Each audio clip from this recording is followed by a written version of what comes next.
स्वागत है आपका फाइनल ट्रेड में। नमस्कार, मैं हूं दीपांशु भंडारी। जबरदस्त एक्शन आपको स्क्रीन पर बनते हुए दिख रहा है। 17,800 के ऊपर आपको निफ्टी आते हुए दिखाई। डेज हाई पर हम कारोबार कर रहे हैं। 1.5 महीने की ऊंचाई पर आपको बाजार दिखेंगे। बैंक निफ्टी भी 41,500 के ऊपर कारोबार करते हुए दिख रहा है, तो कोई परेशानी नहीं है। हर मौके पर बाजार में आप खरीदारी का ही एक्शन देख रहे हैं और जबरदस्त स्टॉक्स और सेक्टर्स का सहारा बाजार में आपको आते हुए दिख रहा है।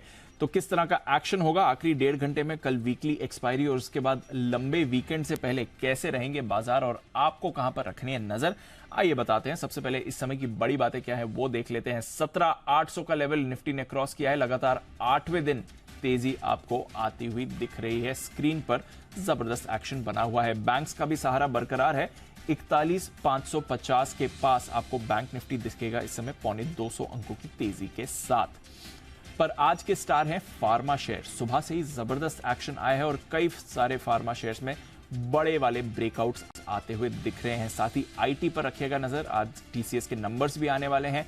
मेटल्स में भी खरीदारी हो रही है। स्मॉल और मिड कैप शेयर्स में भी आपको तगड़ा एक्शन बनते हुए दिख रहा है। प्राइवेट बैंक हैं ऊपर, बट पीएसयू बैंक्स में है मुनाफा वसूली। पीएसयू बैंक इंडेक्स 0.5% नीचे है। आज एफएमसीजी पर भी थोड़ा दबाव आपको बनते हुए दिख रहा है और इन सबके बीच अमेरिकी फ्यूचर्स एक ठीक ठाक कारोबार कर रहे हैं। 50 अंक ऊपर है डाउ। यूरोप के बाजारों में भी पॉजिटिविटी बढ़ी हुई है। बड़ा डेटा आने वाला है आज शाम अमेरिका में। हमारे भी इन्फ्लेशन के डेटा आएंगे, फेड बैठक के मिनट्स आएंगे, उनके इन्फ्लेशन के आंकड़े आने वाले हैं। एक्शन तो बहुत होगा डेटा के लिहाज से, बट स्क्रीन पर जो बाजार का एक्शन है वो भरपूर होते हुए दिख रहा है। डिवीज लैब देखिए 9.5% का ब्रेकआउट इस काउंटर पर आते हुए दिखा है। जबरदस्त तेजी में है। लॉरस लैब्स भूला भट्ट का शेयर एक्शन में है। डॉक्टर रेड्डीज में अच्छी तेजी बन रही है। बायोकॉन में रिबाउंड आ रहा है। सिप्ला, सन फार्मा जैसे स्टॉक्स भी आपको एक्शन में दिख रहे हैं। तो फार्मा का तगड़ा मोमेंटम है।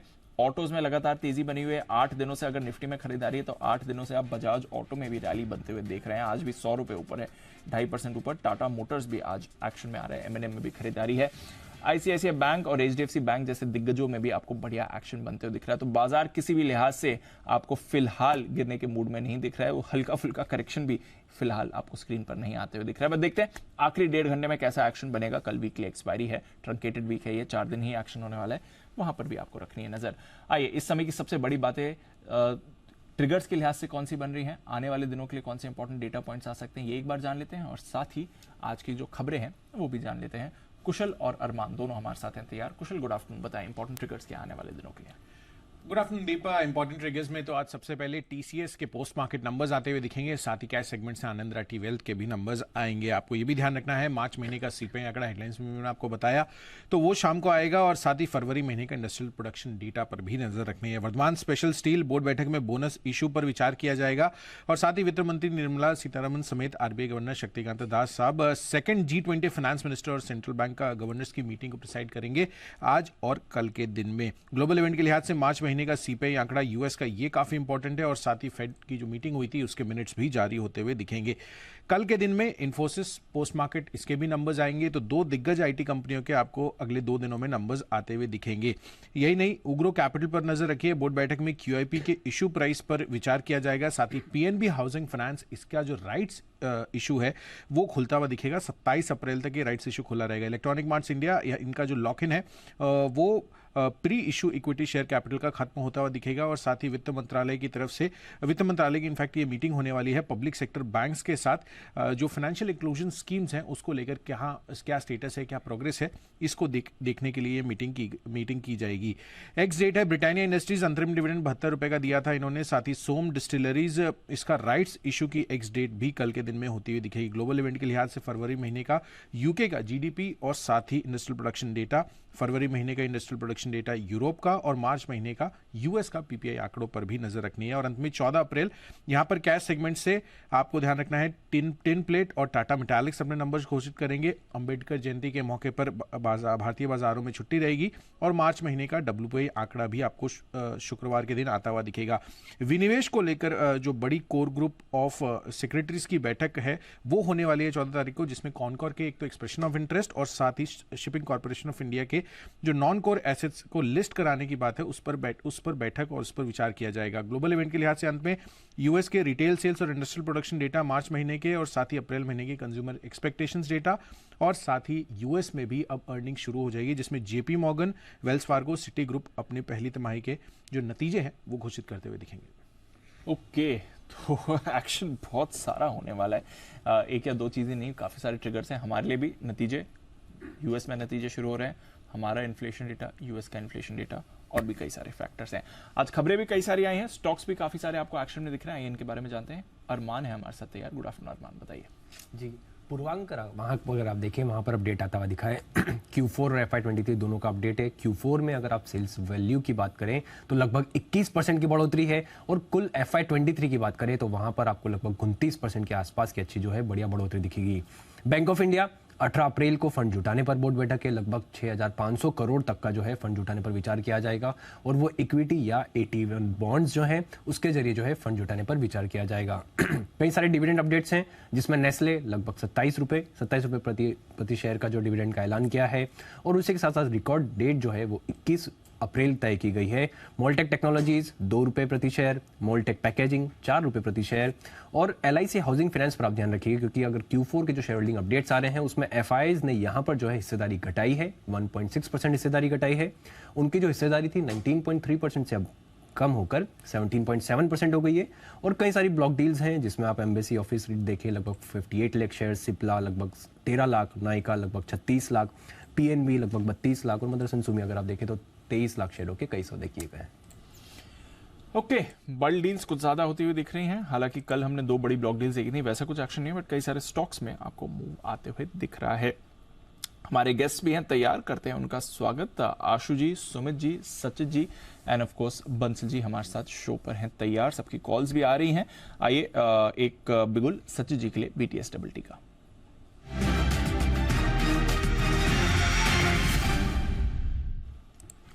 गुड आफ्टरनून सचित जी, बताएं सर।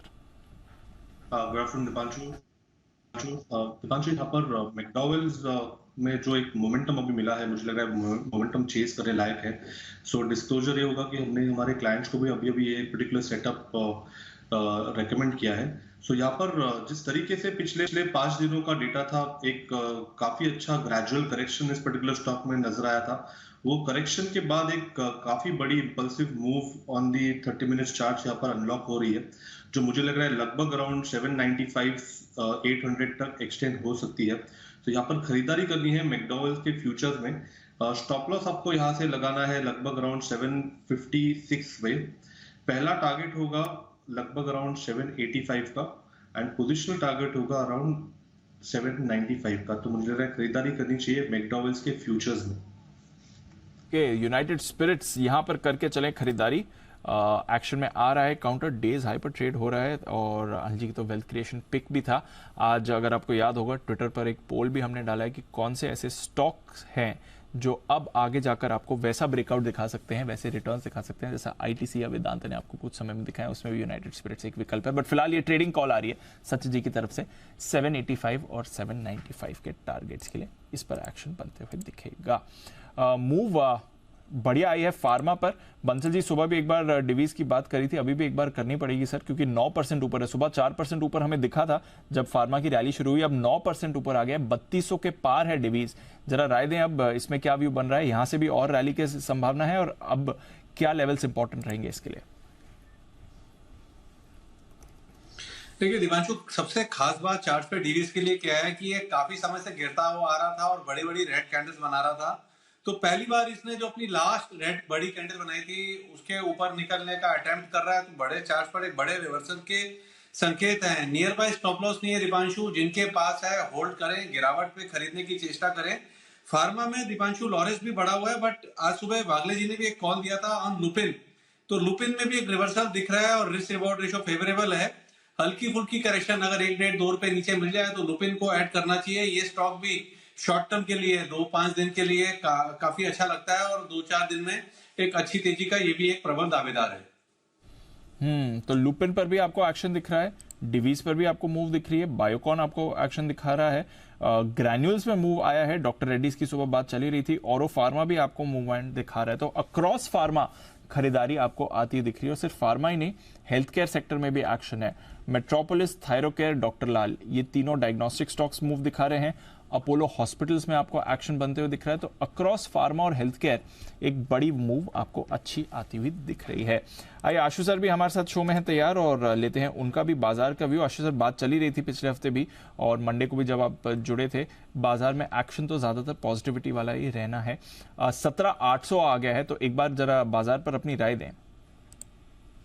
दीपांशु, देखो बाजार में तो बिल्कुल पकड़ बनी हुई है और जैसे कि एक पॉपुलर व्यू है कि बाय एट डिप्स है और मतलब वो डिप भी नहीं मिल रहा है। जो छोटा मोटा इंट्राडे डिप मिलता है वही मिलता है, उसके अलावा और डिप भी नहीं मिल रहा। तो बाजार की पकड़ में कंटिन्यू रहना चाहिए। और उसके साथ जो दीपांशु पहले मैं अपडेट दे देता हूँ दीपांशु, लास्ट टाइम उसी डिप के लिए कि शायद एक डिप आना चाहिए, हमने 600-500 का स्प्रेड बनाया था, 20-25 रुपए कॉस्ट थी। इट हैज नॉट वर्क, उसमें 12-15 रुपए 18 रुपए का भी लॉस चल रहा है। मुझे लगता है बुक कर लेना चाहिए, या कोई 600 की बेच दे और 500 की छोड़ दे कल की एक्सपायरी के लिए, तो उसमें तो कुछ नहीं हो सकता। और टाटा केम एक हमारा लॉन्ग कॉल था, 1:1 स्प्रेड था, वो बिल्कुल कंटिन्यू रखना चाहिए। तो दीपांशु एक्शन बिल्कुल बना हुआ है, जितना ऊपर जा रहा है थोड़ी मिस आउट फीलिंग भी रहती है और थोड़ा सा वो रहता है कि मतलब पकड़ तो पूरी बनी हुई है, पर हर बार हमें प्ले कैसे करना है वो इंपॉर्टेंट हो जाता है। बट एक चीज जो यूनानिमसली या जो मैं कंसिस्टेंटली बोलता हूं ना दीपांशु, की index is the best stock. अब मैं इसके एग्जांपल देता हूं। आज फार्मा हम बात कर रहे हैं, सारे आप बात करें, किसके पास फार्मा था 4 दिन पहले या 15 दिन पहले या 30 दिन पहले? किसी के पास फार्मा नहीं है। तो क्या चीज चली है? इंडेक्स चला है। हम कल से परसों से पीएसयू बैंक की यूफोरिया की बात कर रहे हैं। अभी आपने क्या बात बोली कि पीएसयू बैंक नेगेटिव में है। अगर आप मैं और भी कई स्टॉक्स निकाल के मतलब लंबी लिस्ट हो जाएगी कि नेगेटिव में है। क्या चल रहा है? इंडेक्स चल रहा है। तो एक बात मैं बार बार बोलता हूं, विद जो अमिताभ बच्चन वाला डायलॉग है कि इसको तो मैं संभाल लूंगा, बचा लूंगा, तुमको मुझसे कौन बचाएगा। तो मैं इसको बार बार हैमर करके बोलता हूं, index is the best stock. ऐसी जब भी मूव्स आती हैं इंडेक्स में प्ले करना चाहिए। और जिसका एग्जांपल आज भी आप लाइव देख रहे हैं, कल आप देखिए कैन बैंक ऑफ बड़ौदा, वो एक ब्लॉक डील हुई, उसके बाद पीएनबी, ये सब में मतलब यूफोरिक बातें और वो सब चल रहा था। और उसके बाद भी कल भी नहीं चले, कल भी बैंक निफ्टी ऊपर था, आज भी नीचे, कल भी बैंक निफ्टी ऊपर था। तो moral of the story is index में रहना चाहिए, इंडेक्स में पकड़ है। अब दीपांशु, कल की एक्सपायरी के लिए बैंक निफ्टी का एक स्प्रेड है, अगर आप कहें तो मैं शेयर करूं। बिल्कुल। आशु सर के लिए स्विंग के सुल्तान आशु मदान।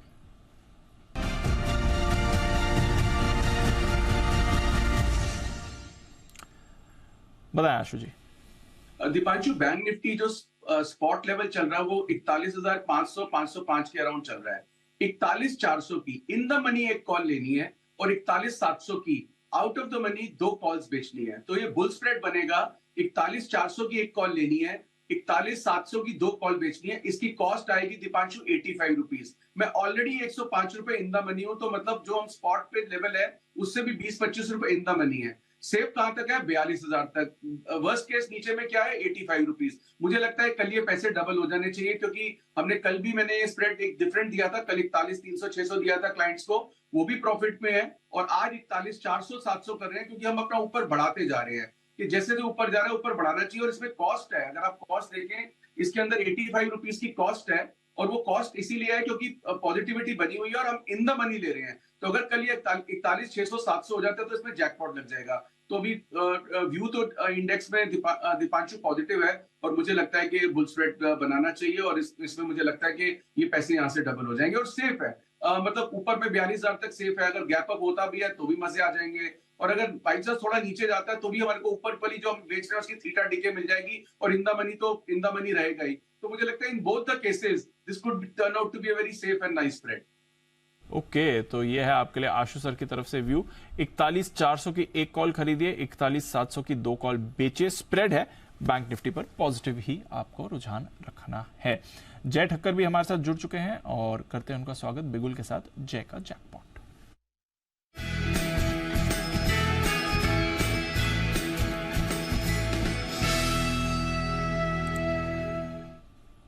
गुड आफ्टरनून जय, बताइए। Very good afternoon to you Deep. Deep, सुबह डॉक्टर रेड्डीज पर एक इन द मनी कॉल हमने दिया था 4,800 वाला, उस पर तो टारगेट्स हासिल हो चुके हैं। आई मीन अच्छा खासा मूव वहाँ पे देखने मिला और सारे फार्मा स्टॉक्स में देखने मिला। तो डॉक्टर रेड्डीज में पार्टिसिपेट किया तो अच्छा मूव आया। दीप, बजाज ऑटो टीवीएस मोटर्स पर तो मैंने मेरे राय रखी थी कल और एक अच्छा हमें मोमेंटम दोनों में आते हुए देखने मिला है, बजाज ऑटो टीवीएस। और अब जो ध्यान में आ रहा है वो है Eicher motor. Despite I know कि कुछ फॉरेन ब्रोकरेज हाउसेस के इधर रिपोर्ट्स नेगेटिव थोड़े बहुत आए, डाउनग्रेड आए, बट देन जो हिसाब से डेरिवेटिव्स डेटा है, टेक्निकल चार्ट सेटअप है, मुझे तो ऐसा लग रहा है कि आइशर मोटर्स में एक अच्छा ब्रेकआउट देखने को मिल रहा है। जो 3146 पर ये फ्यूचर्स ट्रेड कर रहा है, इसको खरीदना है आपको 3050 के स्टॉप लॉस के साथ। सो 3146 पर खरीदे, 3050 का स्टॉप लॉस, यानी कि 100 पॉइंट के आसपास का डाउनसाइड रिस्क है। बट देन टारगेट ऊपर में दीप जो निकल कर आ रहे हैं इसके, दैट इज 3272, 3272 ये पहला टारगेट रहेगा, एंड 3345 ये सेकेंड टारगेट रहेगा। सो 3272 एंड 3345 ये दो टारगेट्स के लिए खरीदे आइशर मोटर्स। एक अच्छा चार्ट सेटअप बन रहा है, लॉन्ग बिल्डअप यहाँ पे आते हुए देखने मिल रहा है। ऑटो सेक्टर एक अच्छा रिवर्सल दिखाया है, 11,900 12,000 के लेवल से दीप ऑटो इंडेक्स 13,500 हो रहा है, ऐसा मेरा ध्यान है। ओके, तो 13,500 के लेवल ऑटो इंडेक्स में आ सकते हैं। ऑटो ईटीएफ के तो प्रोपोनेंट रहे ही हैं बंसल जी, जिन्हें कई समय से इसे रेकमेंड भी कर रहे हैं। अब आइशर मोटर्स यहाँ पर आपको एक्शन की आते हुए दिख सकता है। फ्यूचर्स खरीद कर चलिए 3,272 और फिर 3,345 के टारगेट के लिए। आइए सुमित जी के लिए बिगुल, सुमित का सुपर हिट।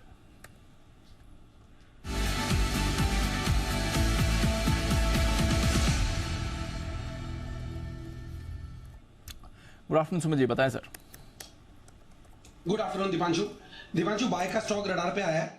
आज सारे फर्टिलाइजर सेक्टर के अंदर, फर्टिलाइजर स्टॉक्स के अंदर एक एक करके मोमेंटम बना हुआ है और सब स्टॉक्स एक बढ़िया मूव दिखा रहे हैं। तो जो स्टॉक अभी मेरे रडार पे आया है उसका अभी भाव चल रहा है 285.50। स्टॉक का नाम है चंबल फर्टिलाइजर। चंबल फर्टिलाइजर के अंदर मोमेंटम बनना स्टार्ट हुआ है। चंबल फर्टिलाइजर के अंदर कल का हाई तो निकल ही चुका है और एक स्टॉक अच्छा खासा तेजी का मूव दिखा रहा है। चंबल फर्टिलाइजर के अंदर यहां से 10 से 15 रुपए का मूव ऊपर की तरफ देखने को मिलना चाहिए। यहां पे सीएमपी पे चंबल फर्टिलाइजर में खरीदारी करें। नीचे के अंदर स्टॉक का जो सपोर्ट और स्टॉप लॉस बन के आ रहा है 277 का है और यहां से ऊपर में जो टारगेट देखने को मिल सकता है, चंबल फर्टिलाइजर का पहला टारगेट बनेगा 295 का। 295 का लेवल निकलने के बाद 300 रुपए तक का मूव चंबल फर्टिलाइजर में देखने को मिल सकता है। 277 के स्टॉप लॉस से खरीदारी करें 295 और 300 के टारगेट्स के लिए। 295 300 के टारगेट की खरीदारी करके चलिए चंबल फर्टिलाइजर्स, इस पर आपको बढ़िया एक्शन बनते हुए दिख सकता है। पेज इंडस्ट्रीज, जरा इस पर भी रखे नजर, काफी समय बाद ये भी रेडार पर आया और इस पर भी एक बढ़िया स्पाइक दिख रहा है। ऑलमोस्ट 3% ऊपर फ्यूचर्स में इस समय पेज इंडस्ट्रीज आपको मूव करते हुए दिखेगा। डेज हाई पर आ गया। बंसल जी से एक बार इसके चार्ट पर राय लेते हैं। बंसल जी, पेज इंडस्ट्रीज जरा देखें सर। जी दीपांशु, इसके अंदर भी अगर हम देखें तो एक अच्छी खासी तेजी देखने को मिल रही है पेज इंडस्ट्रीज में। पिछले 3 दिनों के हाइस के ऊपर स्टॉक निकला है। तो एक तो दीपांशु जिनके पास है बने रहे और यहाँ पर 37,100 के स्टॉप लॉस के साथ दीपांशु खरीदारी की रहे हैं और टारगेट बैठता है दीपांशु 38,090 के राउंड के टारगेट बैठते हैं। 38,090 रुपए का टारगेट बैठता है, तो इसको इस तरह पे खरीदा भी जा सकता है। फ्रेश खरीदारी करनी है तो ये भी की जा सकती है। पेज इंडस्ट्रीज में भी एक ब्रेकआउट आते हुए आपको दिख ही रहा है। 1000 रुपए की तेजी इस समय बनी हुई है स्क्रीन पर। सचिन जी की तरफ से एक और कॉल है तैयार, बिगुल BTS डबल टी का।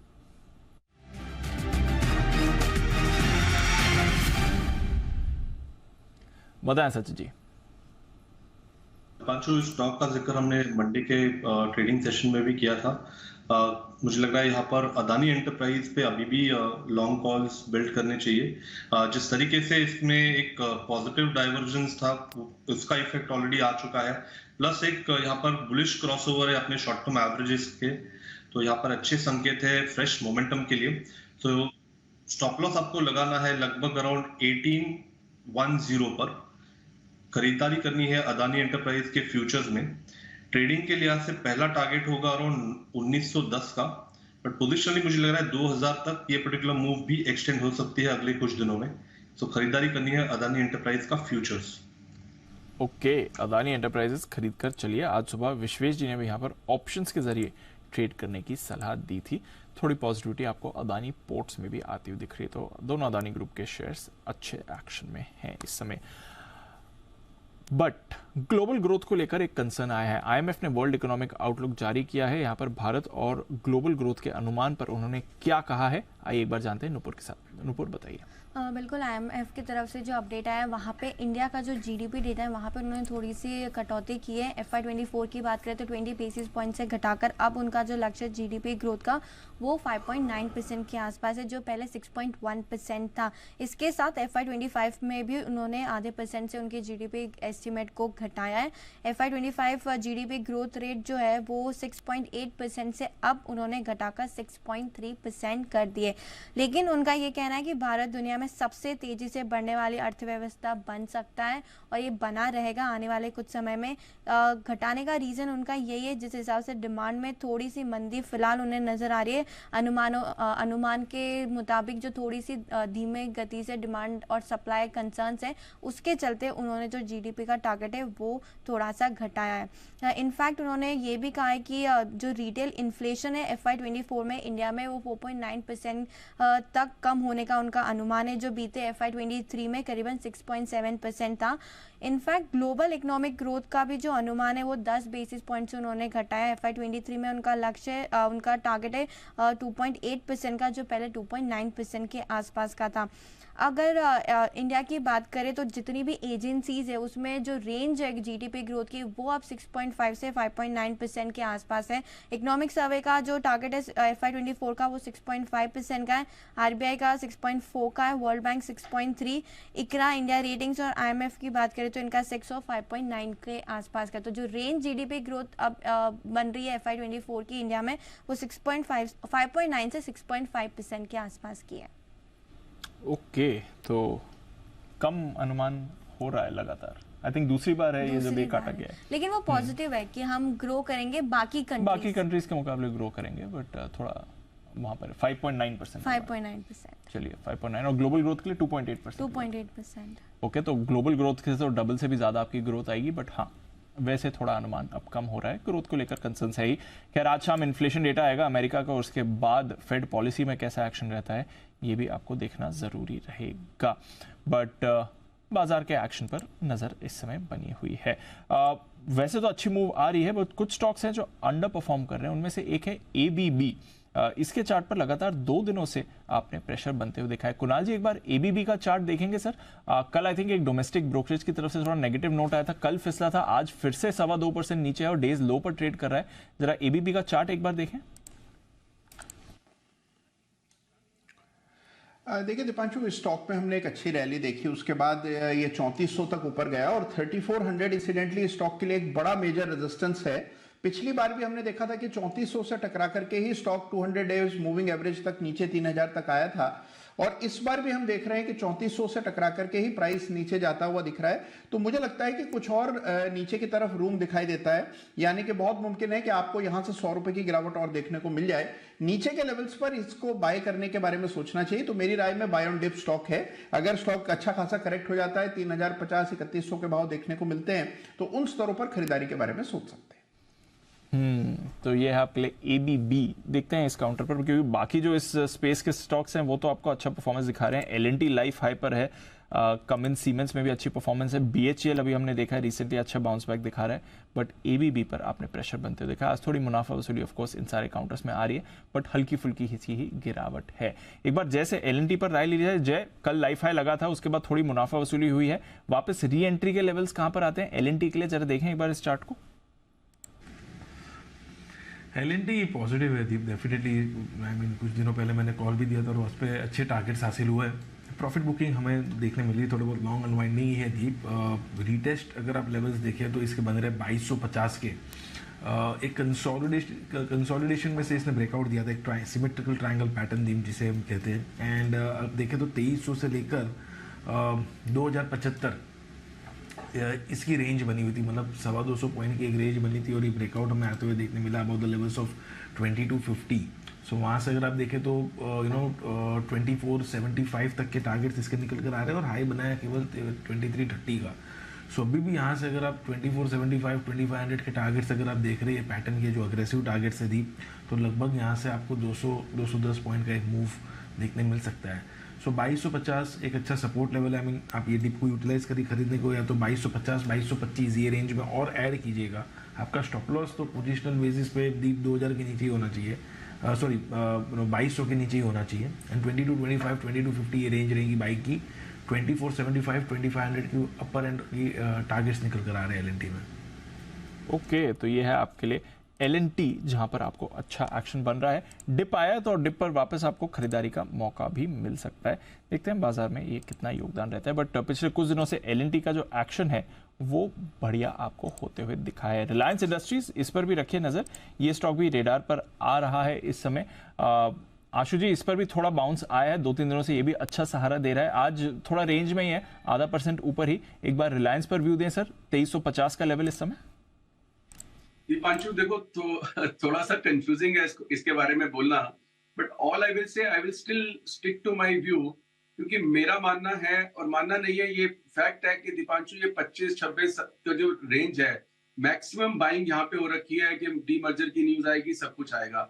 अब दीपांशु रिलायंस के बारे में कोई मंदी नहीं बोलेगा।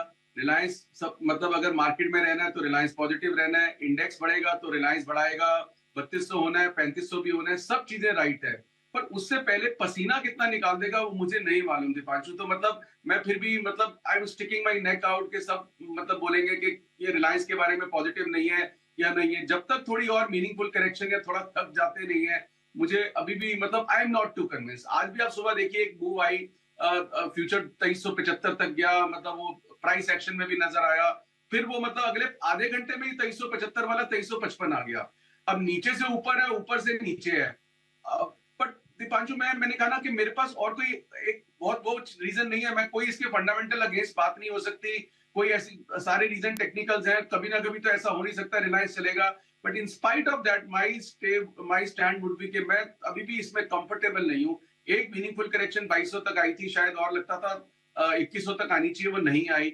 शायद वो फिर आ जाए, नहीं आए, मुझे नहीं पता। बट आई थिंक मेरे पास बेहतर विकल्प अवेलेबल है। बट जैसे मैंने दीपांशु में बार बार बोलता हूँ कि जब मुझे अगर अच्छा लगता है तो इंडेक्स आउट परफॉर्म कर रहा है। लोग अभी भी पुराने उससे नहीं निकल पा रहे हैं कि स्टॉक्स में रिटर्न ज्यादा आती है, परसेंटेज गेन ज्यादा आते हैं।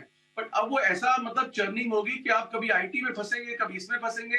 अब मतलब आप 2 दिन में देखना, कल तक सब फार्मा की बात शुरू हो जाएगी, क्योंकि आज एक्शन शुरू हुआ। फिर 2 दिन में फार्मा के अंदर जाएंगे। क्या एक आम एक रिटेलर या एक क्लाइंट के लिए या एक ट्रेडर के लिए इतना आसान होता है? कभी इसमें जाए, कभी उसमें जाए, कभी उससे निकल जाए, उसमें जाए। कई महीनों से कई स्टॉक लोगों के पास है। तो मुझे लगता है इंडेक्स में कंसंट्रेट करना चाहिए। इंडेक्स बहुत अच्छा आपको मतलब सपोर्ट करेगा। अगर आप राइट जाएंगे तो इंडेक्स में जो आपको मजे आएंगे ना, वो स्टॉक्स में नहीं आ सकते। स्टॉक्स में थोड़े लॉन्गर टर्म मजे आ सकते हैं। But if our life is weekly expiry, if our life is monthly expiry, तो मुझे लगता है कि इंडेक्स इज द बेस्ट मतलब डायरेक्शन। तो रिलायंस का coming back to the point, अभी भी मुझे वो कंफर्ट नहीं है जब तक एक डिप नहीं आ जाता। एंड सचिन से भी मैं इसके रिलायंस के बारे में राय लेना चाहूंगा। ओवर टू सचिन, क्योंकि मैंने उस दिन सचिन की कॉल में पूरा सपोर्ट किया था कि संभालेगा सचिन। बट स्टिल सचिन का क्या व्यू है टेक्निकली? क्या ब्रेकआउट आ गया है या मंदी खत्म हो गई? आई थिंक एक टेक्निकल व्यू भी लेना चाहिए दिवांशु। सत्य जी, कोई व्यू 2350 के टारगेट के लेवल पर एग्जैक्टली इस समय है रिलायंस, टेक्निकली क्या व्यू है आपका? दीपांशु, स्टांस तो वैसे ही है। इनफैक्ट यहाँ पर कहीं पर भी कंफर्ट नहीं है इस पर्टिकुलर ब्रेकआउट को चेस करने का।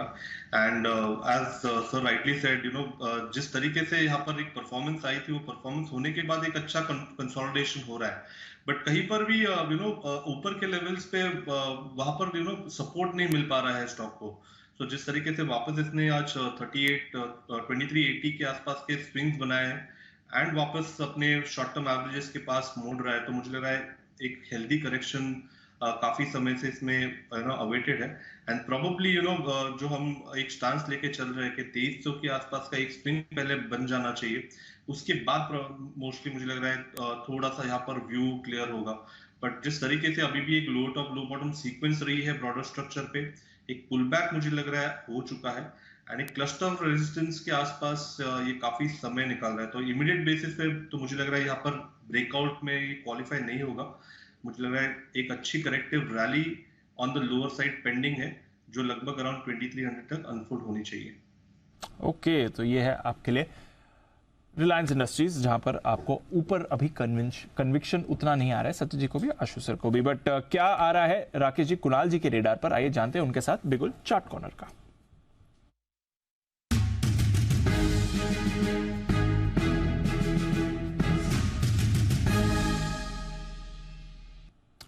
बताएं सर।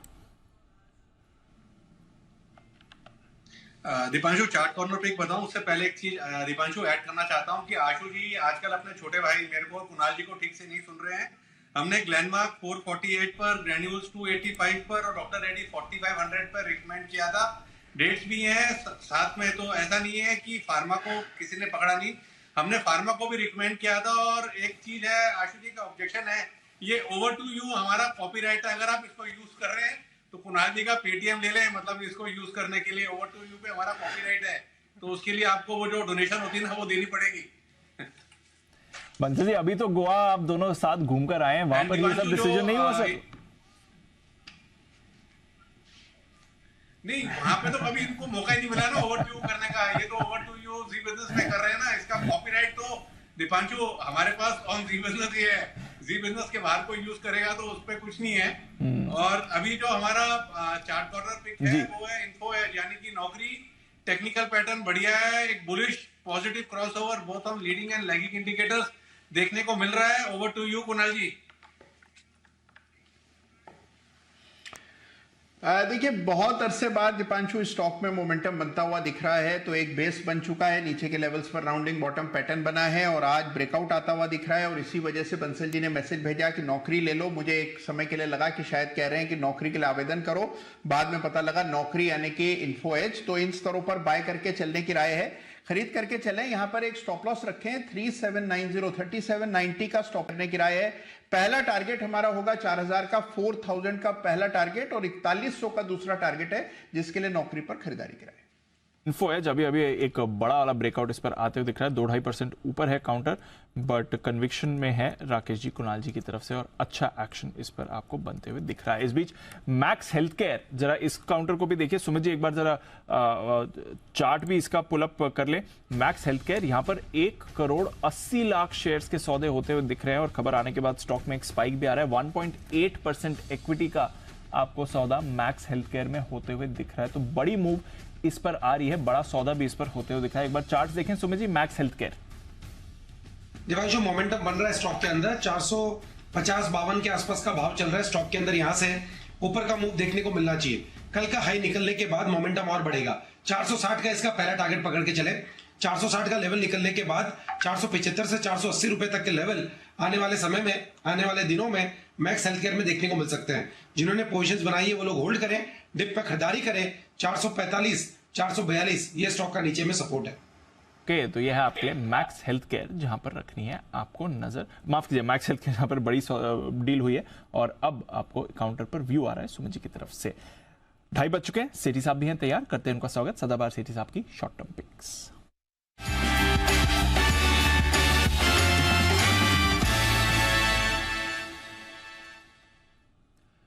गुड आफ्टरनून सेठी साहब, बताएं सर क्या करना है आज, कहां पर रखनी है नजर, क्या आ रहा है आपके रेडार पर? वेलकम बैक टू इंडिया सोल्सो sir. Thank you Deepanshu, good afternoon. Deepanshu, 2 stocks है आज भी, दोनों कैश मार्केट के स्टॉक्स है जिनमें खरीदारी करनी है। बताएं सर, पहला कॉल आपका। दीपांशु, आज का जो पहला स्टॉक है वो ऐसे सेक्टर से है जो आज फोकस में है, शुगर का सेक्टर, और यहाँ से आज मैंने पिक किया EID पैरिको, जो 508 के लेवल पे अभी स्टॉक ट्रेड करता है। पहले टारगेट स्टॉप लॉस देता हूँ, 530 का इसका शॉर्ट टर्म टारगेट है, 495 का स्टॉप लॉस रखना है। एक मुरुगप्पा ग्रुप की कंपनी है जो लीडिंग शुगर और न्यूट्रास्यूटिकल मैन्युफैक्चरर है। हम आज देख रहे हैं शुगर स्टॉक्स में एक अच्छी जबरदस्त तेजी चल रही है, क्योंकि इंटरनेशनल जो रॉ शुगर प्राइसेस है वो 11 साल के हाईएस्ट पे है। और भारत में भी हमने अभी कुछ दिन पहले देखा, अनसीजनल रेन्स हुए थे, उसके कारण से कई जगह शुगर केन की क्रॉप खराब हुई है, यील्ड कम होगी तो उसके कारण प्रोडक्शन कम हो सकता है। तो यहाँ पे भी प्राइसेस एकदम फर्म रहने वाले हैं। बाकी एथेनॉल की स्टोरी इंटैक्ट है, सरकार का बहुत ही जबरदस्त फोकस है जो एथेनॉल की ब्लेंडिंग को बढ़ाने का। बाई 2025 ये मतलब जो एथेनॉल की ब्लेंडिंग में करीबन 1000 करोड़ लीटर एथेनॉल की डिमांड रहेगी, तो उसका फायदा सब शुगर स्टॉक्स को होगा। वैल्यूएशन के लिहाज से बहुत ही सस्ता स्टॉक है, मतलब ये शुगर की स्टोरी तो अपनी जगह है, बट एक जो दूसरा सेक्टर आज फोकस में है वो फर्टिलाइजर का सेक्टर। और ये कंपनी, इनकी ग्रुप कंपनी कोरोमंडल इंटरनेशनल में 56.28% स्टेक ओन करती है। मगर अगर किसी को कोरोमंडल इंटरनेशनल खरीदना हो तो ये बहुत ही डिस्काउंट पे ये स्टॉक ट्रेड करता है। इनकी जो होल्डिंग है कोरोमंडल इंटरनेशनल में, उसकी आज मार्केट वैल्यू है 15,500 करोड़, जबकि इस कंपनी की पूरी मार्केट वैल्यू आज मार्केट कैप आज सिर्फ 9,000 करोड़ का है। तो इस तरह के डिस्काउंट पे स्टॉक ट्रेड करता है। बाकी सॉलिड फंडामेंटल्स है। दिसंबर तिमाही भी बहुत अच्छी थी, 492 करोड़ का पैट था, जो पिछले साल दिसंबर तिमाही में 394 करोड़ का पैट था। अच्छे रिटर्न रेशियोज, अच्छी प्रोमोटर्स होल्डिंग, फिर FIs भी बुलिश लगते हैं, 16-17% स्टेक ओन करते हैं। तो ऑल इन ऑल ये स्टॉक मुझे लगता है एक अच्छे लेवल्स पे है, यहाँ पे बिल्कुल खरीदारी करनी चाहिए। Short term target 530, stop loss 495।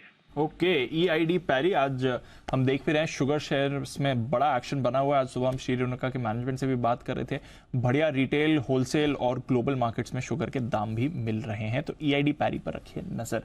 दूसरी कॉल बताएं सर। पंचो, आज का दूसरा स्टॉक है, एक कम डिस्कस होता है वो स्टॉक है, स्टॉक का नाम है AVT natural products limited, AVTNPL, NSE का टिकर है, जो अभी 82 रुपीज 50 पैसे के लेवल पे है। 92 का शॉर्ट टर्म टारगेट है, 78 का स्टॉप लॉस रखना है। ये भी एक जबरदस्त कंपनी है, मतलब ये सिमिलर स्पेस हो गया। अभी हम जब से देख रहे हैं कि इस बार भी मानसून नॉर्मल होने के आसार है, तो मुझे लगता है ये कंपनी भी एक प्लांट बेस्ड एक्सट्रैक्ट्स और नेचुरल इंग्रेडिएंट सॉल्यूशंस प्रोवाइड करती है फूड इंडस्ट्री को, फिर बेवरेजेस, एनिमल न्यूट्रिशन और न्यूट्रास्यूटिकल इंडस्ट्रीज को। कई सारे इनके प्रोडक्ट्स हैं, जैसे वैल्यू एडेड टीज है, मैरीगोल्ड एक्सट्रैक्ट से ये आई केयर के कैटर करते हैं, फूड कलरिंग पिगमेंट्स बनाते हैं। मुझे लगता है ये कंपनी भी बहुत अच्छा करेगी। और इन्होंने कई सारी ग्लोबल जो फीड एडिटिव कंपनीज है उनके साथ पार्टनरशिप करी हुई है, and they are eyeing global nutrition market which could be a very big opportunity. अच्छे फंडामेंटल्स है, return on equity close to 20%, return on capital employed 26%, एक नेग्लिजिबल डेट वाली कंपनी है, डेट इक्विटी रेशियो 0.06 है, और बहुत अच्छी दर से पिछले 3 साल की ग्रोथ दर्ज करी है। 87% के कैगर से प्रॉफिट्स में ग्रोथ दर्ज हुई है इस कंपनी के। एक छोटी साइज की कंपनी है, प्रोमोटर्स की 75% हिस्सेदारी है। मुझे लगता है ये स्टॉक भी अपने हाइट से अच्छा खासा करेक्ट होया हुआ है, 130-140 के हाइट से अब सही लेवल्स है जहां पे खरीदारी करनी है।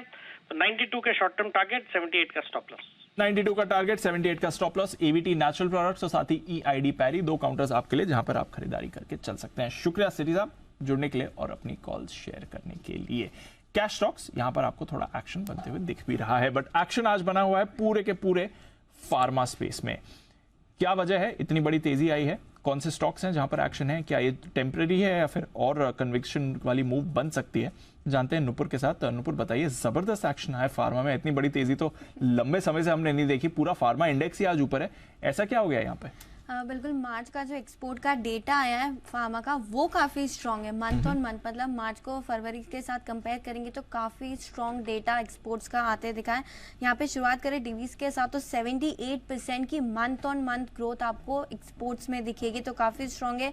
ग्लैंड फार्मा की बात करें तो 150% की ग्रोथ है, ग्रैन्युअल्स 90% की ग्रोथ दिखा रहा है, इप्का में 40% की ग्रोथ है, लॉरस लैब 109%, टोरेंट फार्मा, एमी ऑर्गेनिक्स, IOL, अजंता फार्मा और एलिम्बिक फार्मा जैसे कुछ काउंटर्स हैं, यहाँ भी आपको स्ट्रॉन्ग डबल डिजिट में ग्रोथ आती दिखी है मार्च के महीने में फरवरी के कंपैरिजन में। लेकिन FY23 और चौथी तिमाही की बात करेंगे तो मिला जुला प्रदर्शन आपको इन काउंटर्स पे दिखेगा। डिवीज लैब जहाँ पे 6% का नेगेटिव ग्रोथ रही है FY23 में, ग्लैंड फार्मा में 18% की नेगेटिव ग्रोथ है पूरे साल में, ग्रैन्यूल्स में पॉजिटिव 20% की ग्रोथ है, लॉरस में 20% की पॉजिटिव ग्रोथ है, एमी ऑर्गेनिक्स में 17% की स्ट्रॉन्ग ग्रोथ है, अजंता फार्मा और एलिम्बिक में देखें तो यहाँ भी नेगेटिव ग्रोथ है। तो मंथ ऑन मंथ बेसिस पे एक्सपोर्ट्स का डेटा बहुत स्ट्रॉन्ग है फार्मा कंपनीज के लिए, लेकिन FY23 और चौथे तिमाही का जो डेटा है वो थोड़ा मिला जुला सा है।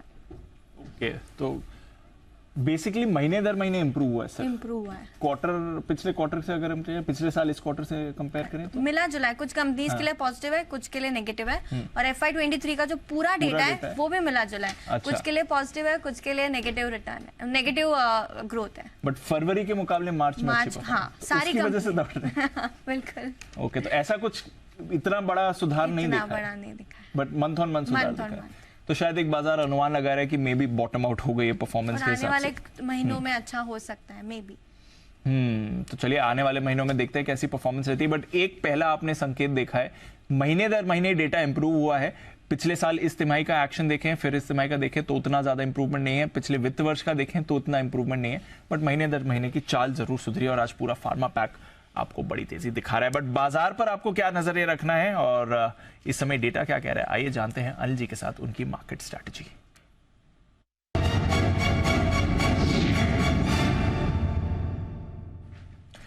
अनिल जी, एक्शन तो पूरा बरकरार है सर, डेज हाई के आसपास ही ट्रेड हो रहा है। अभी थोड़ी देर पहले 17,800 पर थे, वहां से थोड़ा नीचे आए, बट ठीक है। 125 अंक ऊपर बैंक निफ्टी भी है, अच्छा सपोर्ट मिल रहा है। आज फार्मा का तो मूव है ही, प्राइवेट बैंक्स भी अच्छा कर रहे हैं। डाउ फ्यूचर्स 50 अंक ऊपर है, नैस्डैक फ्यूचर्स एकदम फ्लैट हैं। यूरोप के बाजार भी ठीक ठाक हैं।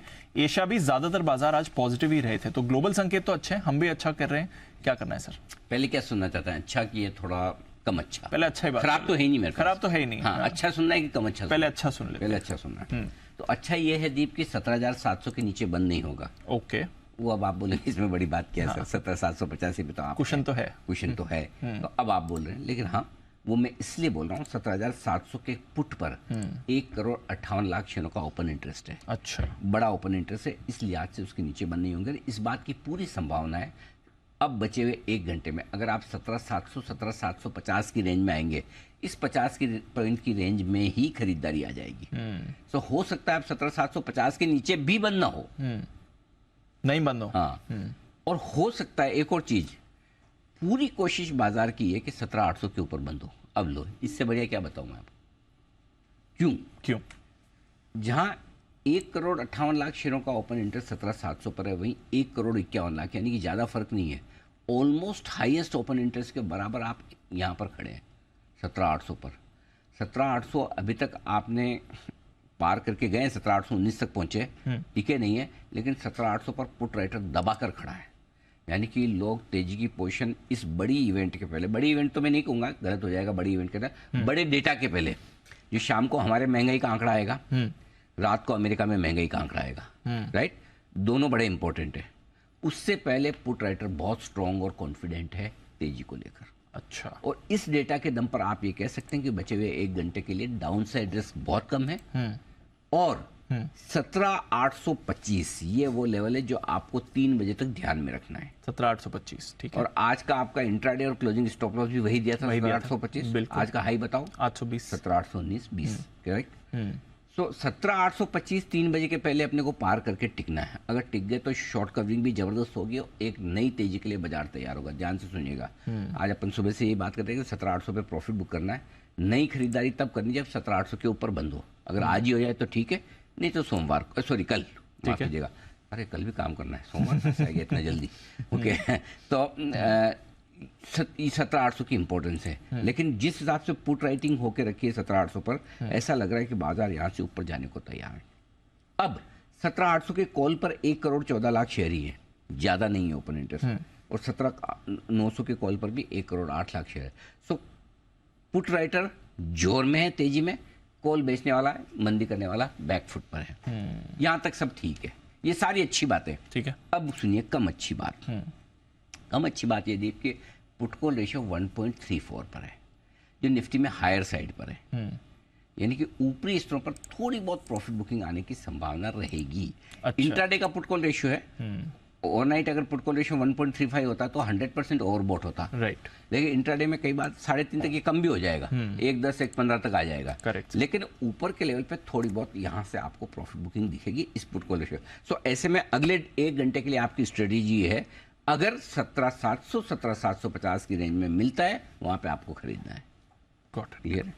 बैंक 41,500 यही मेक और ब्रेक लेवल है, और 41,500 के पुट और कॉल दोनों पर हाईएस्ट ओपन इंटरेस्ट बना हुआ है। 41,500 के पुट पर 54 लाख शेयर हैं, कॉल्स पर 51 लाख शेयर हैं। जो स्ट्रॉन्ग सपोर्ट जोन है वो 41,400 41,500 की रेंज में। ये 100 पॉइंट की रेंज ही आसानी से नहीं टूटने वाली, इतनी बढ़िया कॉल राइटिंग होकर रखी है। और इसलिए आप देख रहे होंगे बार बार पिछले 1 घंटे से देखिए 41,400 के नीचे नहीं जा रहा, ये डेटा में दिख रहा है। 41,400 put 52 lakh share, 41,500 put 53 lakh share, बराबर रुकावट क्यों है? क्योंकि 41,500 के कॉल पर करीबन 51 लाख शेयर है। 3 बजे तक आपको छोटा सा काम करना है, 41,525 के ऊपर टिकने दीजिए इसको, ठीक है। आज 41,575 41,725 की रेंज दी थी जहां प्रॉफिट बुक करना चाहिए था। 575 का हाई आज बना चुके हैं आप, एग्जैक्टली वहीं आई है, हो चुका है। बहुत बढ़िया मार्केट है, हर एक परफेक्ट लेवल पे जाके रुक रहा है दीप। ऊपर भी रुकने की सही जगह, नीचे भी आपके लिए सपोर्ट पे सही जगह। सो आई थिंक निफ्टी और बैंक निफ्टी जो डेटा अभी दिख रहे हैं, डाउ फ्यूचर्स कितना है एक बार जरा डाउ फ्यूचर दिखाओ, 50 पॉइंट ऊपर, 60 पॉइंट ऊपर। Dow futures for example 60 point static है, कुछ बदलता नहीं है 3.5 तक, तो आप डे हाई पर बंद होंगे। ओ ऐसा भी है, डेटा मजबूत है, इतना मजबूत है 100%। तो अच्छा ही है, कोई वो परेशानी वाली बात नहीं। तो अगले 1 घंटे में अगर कोई भी अपने को डिप मिलती तो वहां पे लेना है। क्लोजिंग बेसिस पे 3:20 पे बहुत इंपॉर्टेंट होगा आज, क्योंकि बड़े डेटा के पहले 3:20 पे हम कहाँ बंद होते हैं? 17,800 825 के ऊपर बंद हुए, नई खरीदारी करके जाएंगे। अच्छा, बैंक निफ्टी 41,750 के आसपास या इसके ऊपर बंद हुए तो नई खरीदारी करेंगे, अदरवाइज हम कल का इंतजार करेंगे। ठीक है सर, ओके। तो बड़ी एक्शन में है बाजार और कोई परेशानी वाली बात नहीं है। 3:20 का ऑफकोर्स अनिल जी की स्ट्रैटेजी एक बार फिर से लेंगे भी। आइए, एक दो और काउंटर्स हैं जहां पर आपको मूव अच्छी इस समय आती हुई दिख रही है, वहां पर भी एक बार फोकस कर लेते हैं। अभी कुछ मिनट में आप बात कर रहे थे सर, एक दो स्टॉक्स पर और अच्छा वाला ब्रेकआउट आते हुए दिखा है। आईजीएल वापस एक्शन में आ रहा है। आईजीएल एमजीएल सुबह से ही बजिंग थे, अभी भी आपको मूव अच्छी दिखा रहे हैं। जय, एक बार जरा आईजीएल का चार्ट देखें, फिर से मूव कर रहा है, डेज हाई पर है, 3.5% ऊपर। बिल्कुल सही। इनफैक्ट दीप लास्ट वीक में आईजीएल एमजीएल ये सभी ने एक फॉल्स ब्रेकआउट नीचे की तरफ दिया और एक ट्रैप था नीचे की तरफ, उधर से रिवर्सल होकर ये आज कंसोलिडेशन में ऊपर की तरफ अच्छा ब्रेकआउट आया, रीटेस्ट हुआ दीप। कल के ट्रेडिंग सेशन में जो डिप देखने मिली हमें वो रीटेस्ट था ऑफ द ब्रेकआउट लेवल, और ये रेंज जो थी दीप वो 450 रुपये से लेकर 370 रुपये की रेंज थी। एक असेंडिंग ट्रायंगल पैटर्न में से ब्रेकआउट है, तो अब देखिए कि लगभग 80 पॉइंट का एक रेंज ब्रेकआउट हमें देखने मिला है, which is huge. It's almost like 20%। यानी 450 के ऊपर अगर आप देखेंगे तो इसके टारगेट्स आपके 530 के 515 से लेकर 530 तक के निकल कर आ रहे हैं। तो I think IGL is good. I mean आज का लो ही अब यहाँ से एक इंपॉर्टेंट सपोर्ट होना चाहिए, 467 470 की रेंज एक अच्छा सपोर्ट लेवल है। 515 से 530 के लेवल्स आपको देखने मिल सकते हैं। ओके, तो 500 और 530 के लेवल्स भी आ सकते हैं, यानी कि बड़ी वाली मूव इस पर आपको आती हुई दिख सकती है। थोड़ा नजर रखिएगा जहां तक आईजीएल का सवाल है। बीईएल भारत इलेक्ट्रॉनिक्स, इस पर भी अभी एक मूव आई है, पिछले कुछ मिनट में ये मूव शुरू हुई है। भारत इलेक्ट्रॉनिक्स एक बार सुमित जी नजर डालें, 100 के ऊपर होल्ड कर रहा है और अभी पिछले 5-10 मिनट में कुछ एक्शन हुआ भारत इलेक्ट्रॉनिक्स पर सर। मोमेंटम तो बना है दीपांशु, लेकिन एक अच्छा मूव देखने को मिलेगा जब ये 101 के ऊपर सस्टेन करेगा। तो 101 का लेवल टूटने के बाद आप मान के चले 105 रुपए तक का मूव बीईएल के अंदर ऊपर की तरफ देखने को मिल सकता है। जिन्होंने पोजीशंस बनाया वो लोग होल्ड करें, ट्रेलिंग स्टॉप लॉस लगाएं नीचे के अंदर 98 रुपीस का, और ऊपर में 101 का लेवल निकलने के बाद 105 रुपए तक का मूव कुछ ही दिनों में बीईएल में ऊपर की तरफ देखने को मिल सकता है। ओके, चलिए, तो ये है आपके लिए राय बीईएल पर आती हुई पिछले कुछ मिनटों में बढ़िया लगातार नीचे आप जो देख रहे हैं ना, आ रही है बड़ी खबर एक्सक्लूसिव, उसके लिए आ चुके हैं। अच्छा, तरुण शर्मा स्टूडियो में आज स्टूडियो में एकदम दीप के पड़ोस में बिल्कुल दिल्ली से आज मुंबई में आपको तरुण मिल रहे हैं। तरुण कितने लंबे समय बाद मुंबई स्टूडियो से मतलब लिंक कर रहे हैं? सर करीबन 3 महीने बाद सर। नवंबर में भी एक स्टोरी मैंने ऐसी की, नवंबर में की थी। वो भी सर जीएसटी की स्टोरी थी, आज भी जीएसटी। आज भी जीएसटी। अच्छा, जीएसटी के लिए आप विशेषकर मुंबई आते हैं? चलिए बताइए, तो तरुण के पास जीएसटी को लेकर एक बड़ी एक्सक्लूसिव स्टोरी है, तो इस वक्त मुंबई में भी है तरुण। तरुण बताइए क्या है बड़ी खबर? सर ये जो खबर है ये प्राइवेट इंश्योरेंस कंपनीज को तकलीफ देने वाली खबर हो सकती है, और ये जो खबर है ये पिछले साल जीएसटी का जो इन्वेस्टिगेशन डिपार्टमेंट है डीजीजीआई, उन्होंने मुंबई और मेरठ 2 यूनिट्स ने प्राइवेट इंश्योरेंस कंपनीज के खिलाफ इन्वेस्टिगेशन स्टार्ट किया था। अब वो जो इन्वेस्टिगेशन है वो अपने अंतिम दौर में है और जल्द ही शोकॉज नोटिस इशू होने स्टार्ट हो जाएंगे। लेकिन जीएसटी डिपार्टमेंट ने जो लाइफ इंश्योरेंस कंपनीज में करीबन 2,500 करोड़ की टैक्स चोरी पकड़ी है, और जिसमें जो बड़े जिनके खिलाफ टैक्स चोरी पकड़ी गई है वो है एचडीएफसी लाइफ, उनके खिलाफ 500 करोड़ की टैक्स चोरी पकड़ी गई है। आईसीआईसीआई प्रूडेंशियल, उनके खिलाफ भी करीबन 525 करोड़ के आसपास की टैक्स चोरी उनके वहाँ पकड़ी गई है। और तीसरा है जो बजाज अलायंस जनरल और बजाज अलायंस लाइफ, दोनों को मिला के करीबन 150 करोड़ की टैक्स चोरी इन कंपनीज में पकड़ी गई है। और इंटरेस्टिंग बात यह है कि सर 2,500 करोड़ की जो टैक्स चोरी है उसमें से 750 करोड़ ऑलरेडी जो लाइफ इंश्योरेंस कंपनीज हैं उन्होंने डिपॉजिट भी जीएसटी डिपार्टमेंट के पास करवा दिए हैं। जैसे कि सर आईसीआईसीआई प्रूडेंशियल ने करीबन 190 करोड़ जो है वो जीएसटी को सबमिट किए हैं, एचडीएफसी लाइफ ने करीबन 200 करोड़ जीएसटी डिपार्टमेंट को सबमिट किया है। इससे ये साफ होता है कि जो डिपार्टमेंट ने पकड़ा उसमें कहीं ना कहीं कंपनीज भी मान रही हैं कि उनसे मिस कैलकुलेशन हुआ है या जो लॉ को उन्होंने ढंग से नहीं पढ़ा है, तो उस वजह से उन्होंने ये पैसा जमा कराया है। लेकिन जो हमारे सोर्सेज हैं वो ये बता रहे हैं कि जल्द ही शोकॉज नोटिस इन कंपनीज के खिलाफ इशू हो जाएंगे और ये जो लाइबिलिटीज हैं ये इन कंपनीज को पे करनी पड़ेगी। मैं अपने दर्शकों को बताना चाहूंगा, शोकॉज नोटिस एक लास्ट डिमांड नोटिस होता है जीएसटी इन्वेस्टिगेशन के डिपार्टमेंट के बाद। जब वो पूरा असेसमेंट कर लेता है, सभी सवाल जवाब कंपनीज के साथ कर लेता है, उसके बाद ये शोकॉज नोटिस इशू किया जाता है और उसके बाद या तो कंपनीज को चैलेंज कर सकती है या इस पेमेंट को पे कर सकती है। तो ये है बड़ी इंटरेस्टिंग खबर जहां पर जीएसटी डिपार्टमेंट की तरफ से लाइफ इंश्योरेंस कंपनियों पर डिमांड आई है और इस डिमांड को उन्होंने माना भी है और पेमेंट भी किया। आप ये मान भी चुके हैं, पेमेंट भी कर चुके हैं, पूरा ही आधा कुछ पार्शियल पेमेंट किया है, बाकी देना पड़ेगा। यदि देना पड़ेगा सर, यदि शोकॉज नोटिस के बाद यदि उस चीज को चैलेंज नहीं करते हैं तो उनको ये पैसा देना पड़ेगा। लेकिन जो हमारे सोर्सेज हैं, चाहे सर सीबीडीटी हो चाहे सीबीआईसी हो, दोनों ने ही जीएसटी पे इंश्योरेंस कंपनीज पे एक बहुत स्ट्रॉन्ग केस बनाया है। जैसे यदि सीबीआईसी या जीएसटी की बात करें तो ये 2,500 करोड़ का केस सिर्फ लाइफ इंश्योरेंस पे बना है, जनरल इंश्योरेंस की अलग इन्वेस्टिगेशन चल रही है। साथ ही जो सीबीडीटी या इनकम टैक्स की बात करें तो उन्होंने 14,000 करोड़ का केस इंश्योरेंस कंपनीज के खिलाफ बनाया है। तो इन्वेस्टिगेशन एजेंसीज का केस काफी स्ट्रांग है। कोर्ट में टिक पाना बहुत ज्यादा आसान, मतलब चैलेंज करना ज्यादा मुश्किल होगा इंश्योरेंस कंपनीज के लिए। इसके साथ साथ उन्होंने कई बार रिप्रेजेंटेशन फाइनेंस मिनिस्ट्री को भी दिया कि जो कंपनीज जो इन्वेस्टिगेशन एजेंसीज कर रही हैं वो सही नहीं है, लेकिन फाइनेंस मिनिस्ट्री की तरफ से भी उनको पॉजिटिव रिस्पांस नहीं मिला। तो इससे ये जाहिर होता है कि जो इन्वेस्टिगेशन डिपार्टमेंट ने जो किया है उनके पास पुख्ता सबूत हैं और उसके बाद ये डिमांड नोटिस इशू किया गया। ओके, तो ये है आपके लिए पूरा का पूरा एक्शन जीएसटी को लेकर आता हुआ दिख रहा है और इन 3 कंपनियों को जीएसटी के पेमेंट की जरूरत आती है, तीनों इंश्योरेंस कंपनीज को।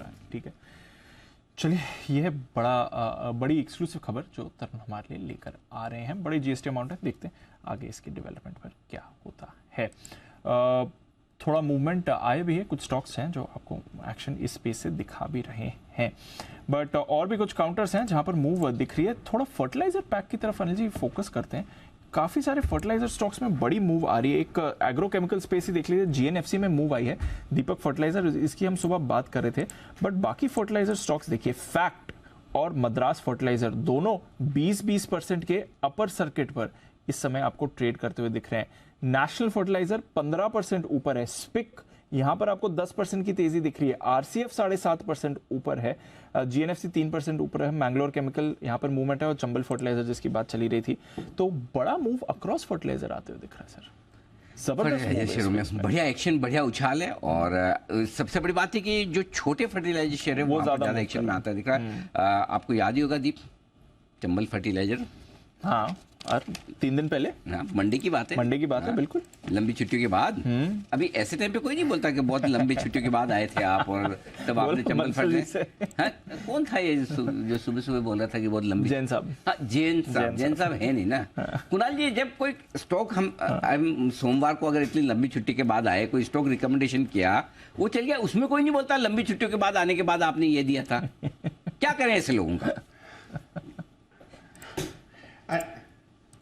अनिल जी, ऐसे लोगों को अनिल जी इनकी छुट्टियां कैंसिल करनी चाहिए। अनिल जी, मैं तो हमेशा कहता हूं अनिल जी, आपकी छुट्टी बहुत छोटी थी और लेकिन अनिल जी हमें वो समय बहुत लंबा लगा अनिल जी, क्योंकि आपका एक दिन भी आप नहीं रहते हैं तो अनिल जी आपको मिस इतना किया कि वो लंबा लगा, अदरवाइज छुट्टी छोटी थी अनिल जी। So sweet. मतलब अपनी छुट्टी से छुट्टी बोल भी दिया कि वैसे आप लंबे छुट्टी पे ही गए थे, लेकिन हमें लंबा लगा इसलिए पोलाइटली बोल पॉलिटिकली करे। मतलब मेरे को लगता नहीं कि ये चुनाव में खड़े हो पाएंगे। क्यों? नहीं तो इनके सामने कोई खड़ा ही नहीं होगा विदाउट ऑपोजिशन। इतना मीठा बोलने वाले आदमी के सामने कौन इलेक्शन लड़ेगा?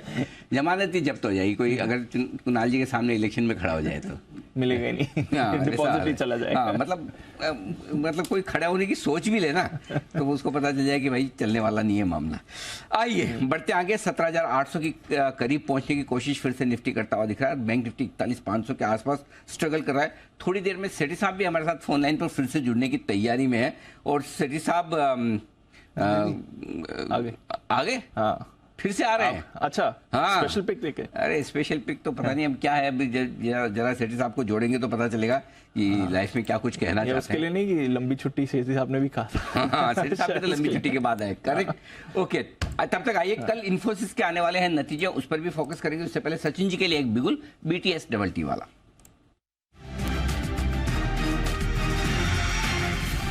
बताएं सर। गुड आफ्टरनून अनिल जी, यहाँ पर कंटेनर कॉर्प का डेटा काफी इंटरेस्टिंग रहा है पिछले 2 दिनों से। यहाँ पर एक फ्रेश ब्रेकआउट कल के सत्र में हुआ था एक फॉलिंग वेज फॉर्मेशन से। बेसिकली एक फॉलिंग वेज फॉर्मेशन एक ट्रेंड के लोअर पार्ट पे ये दिखाता है कि कहीं जाकर बॉटम इन प्लेस हो चुका है। सो एक अच्छा रिवर्सल यहाँ पर ऑलरेडी अनलॉक्ड है। मुझे लग रहा है ये मोमेंटम चेस किया जा सकता है 635 के टारगेट के लिए। तो यहाँ पर खरीदारी करने की सलाह होगी कॉनकॉर में। स्टॉप लॉस आपको यहाँ से लगाना है लगभग अराउंड 592 पे, एंड फ्रेश लॉन्ग्स ऐड करने की सलाह होगी कॉनकॉर में 630 के टारगेट के लिए। ओके, तो 630 का टारगेट कॉनकॉर यहाँ पर रखनी है आपको नजर। कॉनकॉर फोकस में भी आया है, जैसा हमने आपको एक्सक्लूसिव बताया भी था। फ्राइडे को बैठक भी होने वाली है कॉनकॉर के विनिवेश को लेकर। शिपिंग कॉर्पोरेशन के जो लैंड एसेट्स का डीमर्जर हो गया है उसकी लिस्टिंग को भी लेकर, और तब से हम देख रहे हैं कि कॉनकॉर एक्शन में रहा है। शिपिंग कॉर्पोरेशन पर भी आपने एक अच्छी खासी मूव आती हुई देखी है, तो दोनों काउंटर्स को अपने रेडार पर रखेगा। यहाँ पर आपको मूव आती हुई दिख सकती है। इन्फोसिस यहाँ पर भी रखनी है नजर। इसके आने वाले हैं नतीजे कल। आज शाम आएंगे TCS के नतीजे, कल आएंगे इन्फोसिस के नतीजे। TCS के बारे में तो हमने जान लिया। कुशल बताइए इन्फोसिस की परफॉर्मेंस कैसी रह सकती है नतीजों के लिहाज से? दीप, देखिए काफ़ी तिमाहियों के बाद ऐसा एक्सपेक्टेशन सब लगाया जा रहा है कि जैसे कि इन्फोसिस हमेशा जो है TCS को बीट करता हुआ नजर आया मेजॉरिटी काउंट्स पे, इस बारी ये रोल रिवर्सल कहीं ना कहीं हम एक्सपेक्ट करके चल रहे हैं। क्यों? क्योंकि सबसे पहले आप डॉलर आय देखिए, 1.8% हम एक्सपेक्ट कर रहे हैं कि TCS के डॉलर आय आएगी। यहाँ पर 1.7% की ग्रोथ ही एक्सपेक्टेड है। वही दूसरी तरफ आप कंपनी का कामकाजी मुनाफा, यहाँ पर हम लगभग 3% की ग्रोथ TCS में एक्सपेक्ट कर रहे हैं, जबकि इन्फोसिस में ऑलमोस्ट 0.7% की ही ग्रोथ है। यानी कि बहुत ज़्यादा ग्रोथ हमें क्वार्टर ऑन क्वार्टर बेसिस पर कामकाजी मुनाफे में आती हुई नहीं दिखेगी इन्फोसिस के टाइम पे।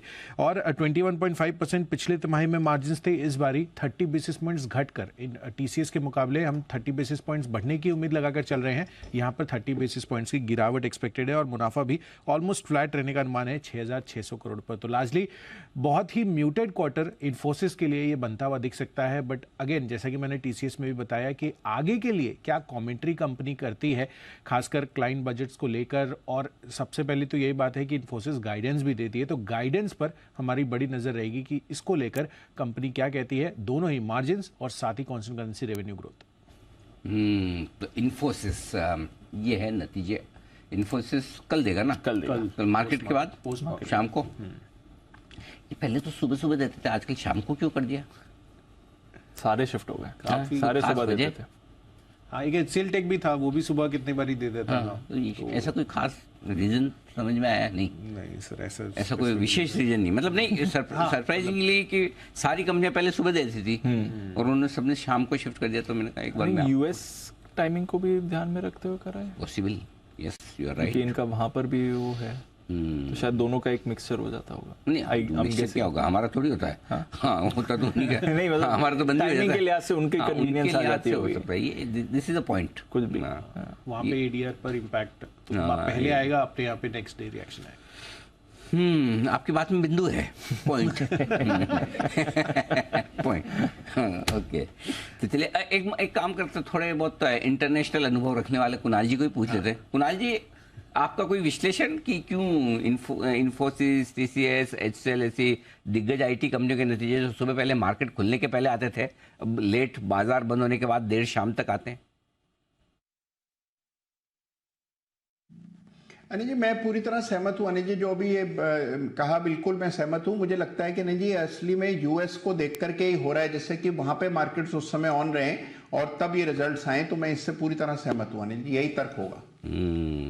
जब तक कि कुणाल जी को नया तर्क पता न चल पाए या न सूझे, तब तक कुशल जी वो आपके तर्क के साथ जाना चाहेंगे। मेरा भी ऐसे ही था, मुझे भी नया कुछ नहीं मिला तो मैंने कहा कुशल का मान लेने में ही समझदारी है। ओके, तो चलिए ये है आपके लिए इन्फोसिस का पूर्वानुमान कुशल की तरफ से। आइए सेठी साहब जरा फोन लाइन पर आ चुके हैं। Hello hello, mike testing. Sethi साहब good afternoon. Good afternoon Anil ji. हाँ बिल्कुल आ चुका हूँ, फोन लाइन पे भी और इंडिया भी आ चुका हूँ अनिल जी। अरे वाह, मोस्ट वेलकम। और मैं समझ सकता हूँ कि आप मुझे मिस कर रहे होंगे। 2:30 बजे मैं आपकी स्टडी नहीं ले पाया, मैं थोड़ा सा स्टूडियो पहुँचने में लेट हो गया, तब तक दीप ने ले ली, तो इसलिए आपने फिर से फ़ोन किया। बढ़ाएं सर। बिल्कुल अनिल जी, बाद में मैंने आपको भी देखा। और अनिल जी आज मेरी फ्लाइट थोड़ी लेट आई, मतलब लेट नाइट कल आने वाली थी, वो अर्ली मॉर्निंग हो गई। बट मैंने सुबह जब जी बिजनेस देखा तो एक टॉपिक पे डिस्कशन हो रहा था कि इस साल का आईटीसी कौन। हाँ, तो वो फिर ट्विटर पे भी देखा, फेसबुक पे भी देखा, तो मुझे भी अनिल जी उसी ऐसे, आपको अगर याद हो तो आईटीसी मेरा 2 साल पहले दिवाली पिक था। वो 180 के लेवल पे, वहां से अब डबल हो गया है ऑलमोस्ट आईटीसी। और वेदांता तो हमेशा से मेरे लिस्ट पे रही है, जब से डीलिस्टिंग की बातें हो रही थी 85-90 के लेवल से कई बार रिकमेंड किया, तो दोनों स्टॉक थे ही। तो मुझे लगा आज एक स्टॉक का जो इस साल का आईटीसी लगता है मुझे कि अच्छे रिटर्न्स देगा इस साल अगले साल, तो मुझे लगता है उस तरह का एक स्टॉक आज निवेशकों को सुझाना चाहिए, तो मैं वापस जुड़ा हूँ वो स्टॉक देने के लिए। अरे वाह, बहुत ही बढ़िया। बताएं सेठी साहब, आपका आईटीसी कौन है? अनिल जी, जो मुझे लगता है इस साल अच्छा करना चाहिए स्टॉक आईटीसी, जैसे आईटीसी ने पिछले 2 साल में किया है, मुझे लगता है Bharat electronics could be that stock. एक डिफेंस सेक्टर की लीडिंग कंपनी, अभी थोड़ी देर पहले चर्चा भी हो रही थी जब इसमें थोड़ा मूव आया हल्का 0.5% 1% का, बट मुझे लगता है 100 रुपए के आसपास भारत इलेक्ट्रॉनिक्स एक बहुत ही अच्छे लेवल पे स्टॉक ट्रेड कर रहा है। ये कंपनी एरोस, फिर आपके आजकल ईवी चार्जिंग इंफ्रास्ट्रक्चर में भी एक मेजर प्लेयर है, फिर रेलवेज, मेट्रो, आपके एयरपोर्ट्स और ईवीएम्स। अगले साल इलेक्शन का ईयर है तो ईवीएम्स के लिए भी एक कंपनी जानी जाती है, और इन्होंने लिथियम आयन बैटरीज के लिए भी कुछ केपेक्स किया है। तो ऑल इन ऑल एक डिफेंस प्लस और भी कई सारे प्रोडक्ट्स के लिए प्रोक्सी प्ले है, और सरकार का हमने देखा अच्छा खासा फोकस है डिफेंस के ऊपर, मेक इन इंडिया के ऊपर, और हमने पिछले महीने 2 महीने में भी कई सारे ऑर्डर्स इस कंपनी को मिलते हुए देखा। ऑलरेडी एक बहुत ही स्ट्रॉन्ग ऑर्डर बुक है, मोर देन 50,000 करोड़। फिर आपके नए ऑर्डर्स भी रेगुलर इंटरवल पे मिल रहे हैं, और जिस तरह के जियोपॉलिटिकल टेंशन है दुनिया भर में, और हम जो हमारे पड़ोसियों की तो बात करने की जरूरत नहीं है, मुझे लगता है डिफेंस एक ऐसा सेक्टर रहेगा जो बिल्कुल अच्छा करेगा। और यहाँ से बीईएल को पिक किया, फंडामेंटल्स भी बहुत अच्छे, और एक खास बात डिविडेंड यील्ड भी क्लोज टू करंट प्राइस पे 4.5-5% की डिविडेंड यील्ड है। एफआईएसडीएस भी बुलिश है, 43% स्टेक ऑन करते हैं। तो मुझे लगता है इस स्टॉक को बिल्कुल लेके बाई एंड सेट टाइट, इस तरह का एक स्टॉक है जिसको रखना चाहिए, और ग्रेजुअली मुझे लगता है over the next 2 years this stock could easily double. Okay, चलिए, तो बीईएल वो स्टॉक है जो यहाँ से दुगुना होने की क्षमता रखता है। सेठी साहब की तरफ से आपके लिए ये है एक बेहतरीन पिक। अगला आईटीसी कौन, लेकिन अगला आईटीसी कौन पर दीप बड़े जबरदस्त रिस्पॉन्स आता हुआ दिख रहा है। आप देखिए कितने वोट आए बताऊं मैं आपको? जी सर, 6,238, 6,238 वोट्स। वाओ। और रेशियो थोड़ा बदल रहा है। 17% लोगों का मानना है डीएलएफ हो सकता है, 30% लोग मानते हैं कि यूनाइटेड स्पिरिट्स हो सकता है, 45% टाटा मोटर्स के फेवर में थे जो घटकर अब 40% रह गया, और अपनी पसंद के शेयर लोगों ने अलग अलग चुने जो 13% है। यानी कि जैसे जैसे मैकडॉवेल का भाव पिछले कुछ मिनटों में घंटों में बढ़ा है जी, वैसे पसंद करने वाले लोग भी। तो भाइयों, ये सिर्फ दिनों का या हफ्तों का मामला नहीं है, ये महीनों और सालों का मामला है, जिसमें आपको लगना चाहिए कि वाकई में स्टॉक में लंबा आप निवेश कर सकते हैं, खड़े रह सकते हैं। कोई दुगुना होने की ताकत रखता हो 2 साल 3 साल में, उस तरह के स्टॉक आपको यहाँ पर पसंद करने, ये ध्यान में रखिए। आशु जी, कोई स्टॉक ऐसा जो आपको भी लग रहा है आने वाले समय में बड़ा एक्शन दिखा सकता है, या कोई काउंटर जो आपके रेडार पर हो? ये पिछले दिनों में जब अनिल जी ने पिक्स दी थी तो उस पिक में वो डीएलएफ था मेरा स्टॉक, और आज भी लोगों ने 17% दिया है। मुझे लगता है जिसको सबसे कम परसेंटेज मिले हैं वही सबसे ज्यादा चांस है, क्योंकि बहुत ज्यादा इस स्टॉक ने, मैं कई बार बोल चुका हूँ कि पेशेंस टेस्ट की है। मुझे परफेक्ट मॉडल लगता है, आफ्टर सेल बेस्ट है, मतलब ब्रांडिंग बेस्ट है, क्वालिटी बेस्ट है, गो टू प्लेस है। I really don't understand, it defies every logic कि डीएलएफ क्यों नहीं चलना चाहिए, क्योंकि it is only a matter of time. तो मुझे लगता है कि ये आगे पीछे करके जो इतनी कई सालों की जो पेशेंस टेस्ट की है, जैसे आईटीसी ने की है, सिमिलरली डीएलएफ ने की है, मेरी तरफ से वो स्टॉक DLF होगा जो अगला नेक्स्ट ITC बन सकता है। DLF ये अगला ITC बन सकता है। अनिल जी को भी बहुत पसंद है, रेकमेंड भी किया है। लेकिन आशीष जी के लिए रिस्क है क्या? बहुत ज्यादा लोगों को पसंद आ रहा है, फिर आशीष जी को नहीं आना चाहिए उस फॉर्मूले से। इनवर्स कोरिलेशन से देखेंगे तो आज एक मिनट, कहाँ है DLF को पसंद करने वाले लोग, जरा हाथ खड़ा करें। मैंने तो खैर बोले 1 मिनट, कहा है मेरे पास लिखा हुआ है कागज में। सुबह किस किस ने DLF बोला? कुणाल जी, सचिन जी ने भी बोला है, वेरी गुड। कुणाल जी, सचिन जी, हिमांशु जी जो अभी नहीं है 3, चौथा मैं तो हुई हूँ। अभी भी आपके पास मौका है आशु जी, अगर आप अपनी राय बदलना चाहें।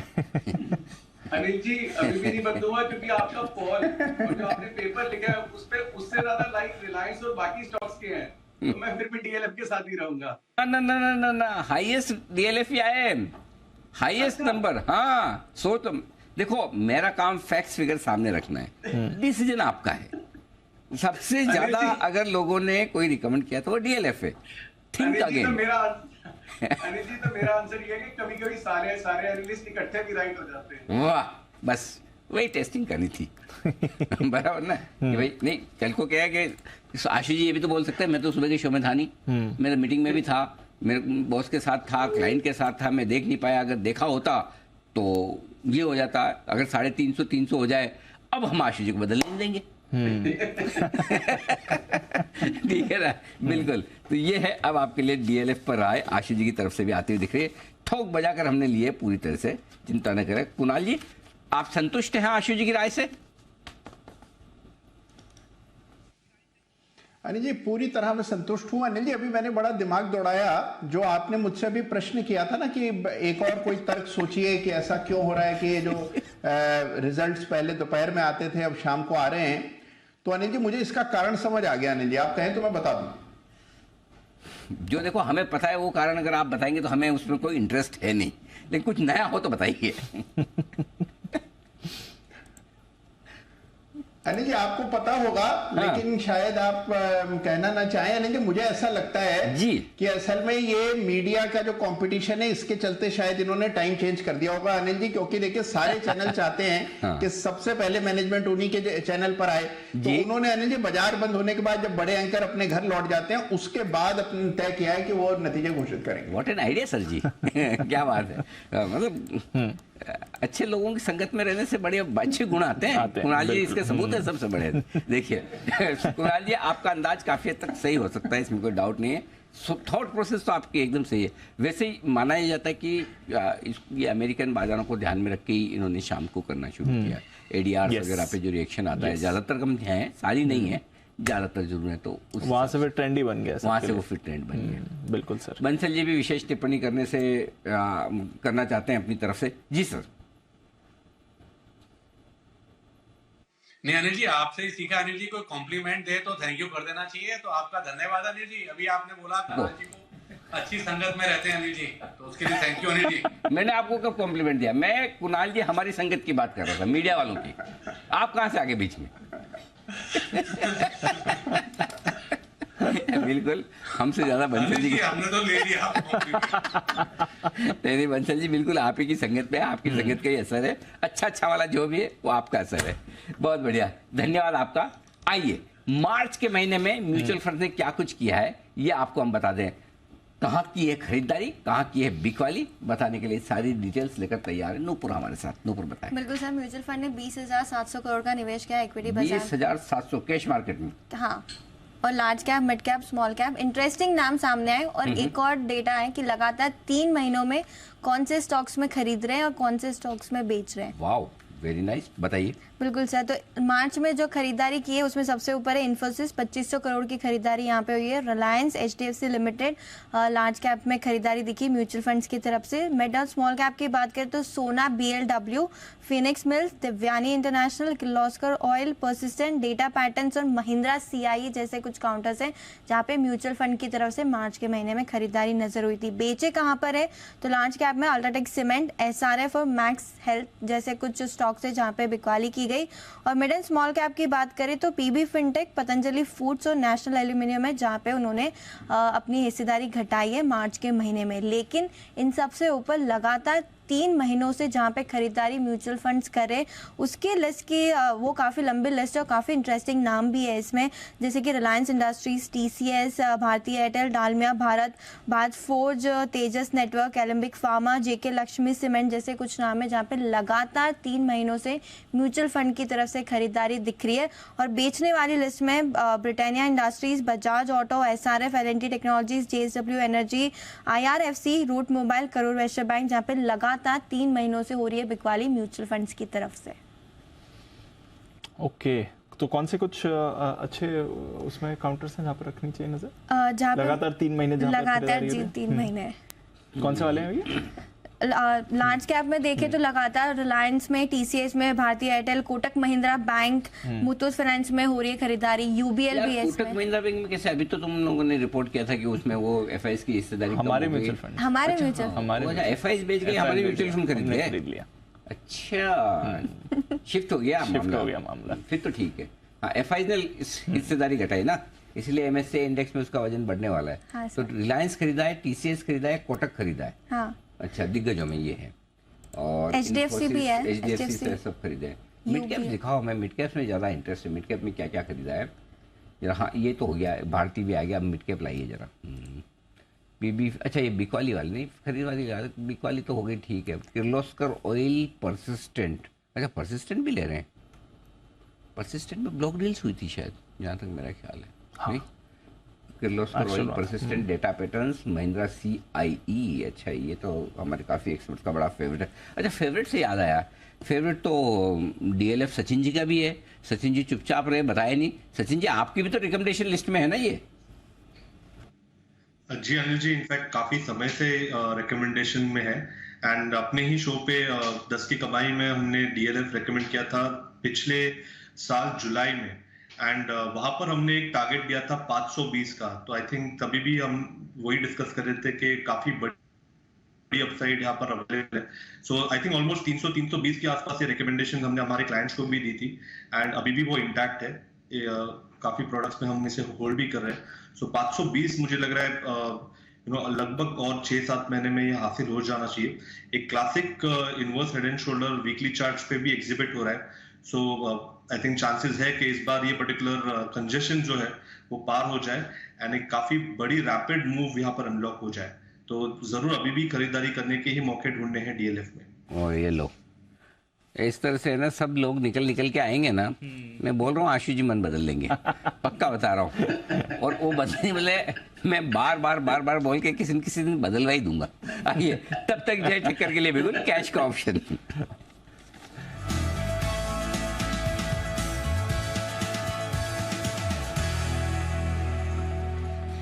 जी जय, बताएं।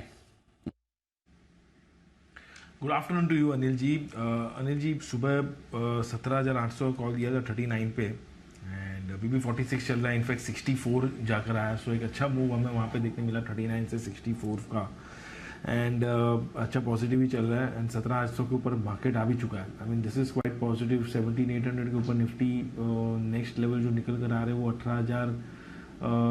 18,100 के है अनिल जी। आई मीन 17,800, 850 तो सुबह भी लग रहा था Anil ji, expiry point of view उसके ऊपर 900 की मैंने बात की थी निफ्टी पर। बैंक निफ्टी अनिल जी 41,500 के ऊपर ट्रेड कर रहा है, which is quite interesting and अच्छा डेटा बन रहा है वहाँ पे। इनफैक्ट 41,600 के ऊपर आता है तो और भी अच्छा हो जाएगा। और फाइनली जो एक हर्डल है मेरे हिसाब से वो 41,700 है। सो 41,700 के स्ट्राइक का कॉल ऑप्शन अनिल जी मैं अभी बैंक निफ्टी में सजेस्ट करूँगा, बट 20 अप्रैल की एक्सपायरी का मैं सजेस्ट कर रहा हूँ। अगर यहीं पे रहेगा मार्केट तो फिर आपको ट्रेड में बने रहने का मिलेगा।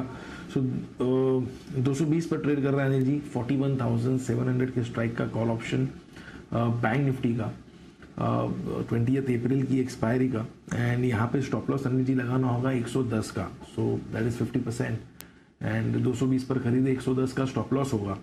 टारगेट अनिल जी ऊपर में निकल कर आ रहे 340, ये फर्स्ट टारगेट रहेगा, and second target is 475।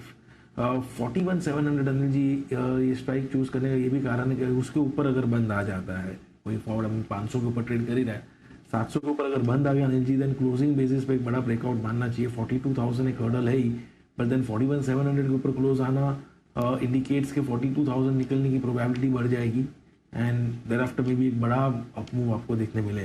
So immediately 41,700 मेरे लिए इंपॉर्टेंट है एंड इसीलिए वो स्ट्राइक चूज की एनर्जी, ये कॉल ऑप्शन खरीद के चल सकते हैं। ओके तो ये है आपके लिए बैंक निफ्टी 41,700 का कॉल ऑप्शन खरीदना है, बट आपको खरीदना है 20 अप्रैल का ही बोला ना जय आपने? जी बिल्कुल ओके तो अगले हफ्ते की वीकली एक्सपायरी का आपको ये कॉल ऑप्शन खरीदना है, ना कि कल की, ये ध्यान रखिएगा। बट एक्शन यहाँ पर आपको भरपूर होते हुए दिख सकता है, तो बैंक्स पर भरोसा इस समय पूरा का पूरा बना हुआ है। एक दो और स्टॉक्स के बारे में बात करते हैं। वरुण बेवरेजेस, यहाँ पर कुछ एक्शन आते हुए दिख सकता है, पॉजिटिव है या नेगेटिव ये देखना जरूरी है। आइए जरा समझते हैं। वरुण ही आए हैं वरुण बेवरेजेस के बारे में बताने के लिए। वरुण, वैसे तो स्टॉक थोड़ा एक्शन में दिख रहा है इस समय, क्या हो रहा है यहाँ पर? डेफिनेटली दीप, वैसे स्टॉक तेजी में और आज तो एक्स डिविडेंड है, हालांकि 1 रुपए का डिविडेंड था लेकिन उसके बावजूद तेजी में है। लेकिन आने वाले दिन हो सकता है कि कंपनी को थोड़ी तकलीफ झेलनी पड़े। अब देखिए, आप सब जानते ही है कि वरुण बेवरेजेस पेप्सिको का सबसे बड़ा बॉटलर है, 27 स्टेट 7 यूनियन टेरिटरीज में इसका कारोबार है इंडिया में, और 90% पेप्सी का जो बॉटलिंग है वो वरुण बेवरेजेस करता है। लेकिन पिछले कुछ दिनों से अगर आप देखेंगे तो कुछ खबरें ऐसे आ रही है जो कि स्टॉक के लिए दिक्कत भरी हो सकती है। सबसे पहले तो आज जो खबर आई कि चीनी के दाम अगर आप देखेंगे तो 11 साल की ऊंचाई पे पहुंच चुके हैं। इस हफ्ते ही करीब 9% के आसपास की बढ़ोतरी चीनी के दामों में देखने मिली। अब देखिए, अगर इस कंपनी का आप देखेंगे तो इस कंपनी के कुल रॉ मटेरियल कॉस्ट में से 25 से 30% कॉस्ट जो है वो केवल और केवल शुगर का होता है।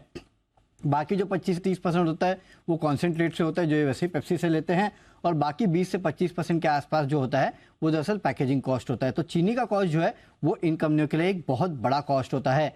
और उसमें भी सबसे बड़ी बात यह है कि ये सीजन जो है वो इन कंपनीज के लिए सबसे बड़ा सीजन होता है, यानी कि ऑलमोस्ट Q4 का एंड और Q1 का स्टार्ट। ये जो पूरा Q1 होता है किसी भी कैलेंडर ईयर फाइनेंशियल ईयर का, वो इन कंपनी के लिए सबसे इंपॉर्टेंट सीजन होता है, और उसमें रॉ मटेरियल का कॉस्ट बढ़ना कहीं ना कहीं अपने आप में इन कंपनियों के लिए दिक्कत की बात हो सकती है। इनफैक्ट दूसरा प्रॉब्लम यह है इस कंपनी के साथ कि कंपटीशन जो है वो इस स्पेस में काफ़ी बढ़ रहा है। आपको याद होगा कुछ ही दिन पहले खबरें ये आई थी कि कोको कोला ने अपनी जो 200 ml की बॉटल है उसके दामों में करीब 33% के आसपास की कमी की थी। 15 रुपये की जो बॉटल है उसको 10 रुपये का कर दिया था। इनफैक्ट काफ़ी सारे और स्ट्रैटेजीज वो यूज़ कर रहे हैं, जैसे कि पहले वो जो कांच की बॉटल क्रेट्स थे उसके लिए डिपॉजिट लिया जाता था, उसको भी बंद कर दिया। तो कहीं ना कहीं कंपटीशन जो है इस स्पेस में पूरा बढ़ रहा है, और जो रॉ मटेरियल कॉस्ट है वो इनका बढ़ रहा है। इनफैक्ट मुझे याद है करीब 2021 के आसपास की बात है, जब शुगर के दाम बढ़े थे करीब 2-3% के आसपास, और वो टाइम पे पेट बॉटल के दाम जो है वो भी बढ़े थे। तब इस कंपनी के मार्जिन जो है वो 300%, पौने 300% गिरे थे। अब अगर शुगर के दाम इस तरह से बढ़ेंगे, बाकी सब चीज़ अगर स्थिर भी रहती है, तो भी कंपनी के मार्जिन्स में थोड़ा बहुत डेंट हो सकता है। हालांकि आने वाला समय बताएगा कि कंपनी इसको कैसे मैनेज करती है, लेकिन इस स्पेस पे इस कंपनी पे नज़र रखेगा। अगर इसी तरह से शुगर के दाम और बढ़ते रहे तो शायद मार्जिन्स के लिए दिक्कत हो सकती है। मार्जिन्स पे दिक्कत हो सकती है। आई मीन अब वो कंपनी के ऊपर है किस तरह से मैनेज करते हैं, लेकिन इनका 25 से 30% कॉस्ट जो है वो सिर्फ और सिर्फ शुगर है। ये तो हाई डिमांड सीजन भी आ रहा है इनके लिए। यही तो सीजन है कमाने का। और इसमें दो बुरी खबरें, एक तो ये तो है ही शुगर बढ़ गया, और दूसरा कंपटीशन।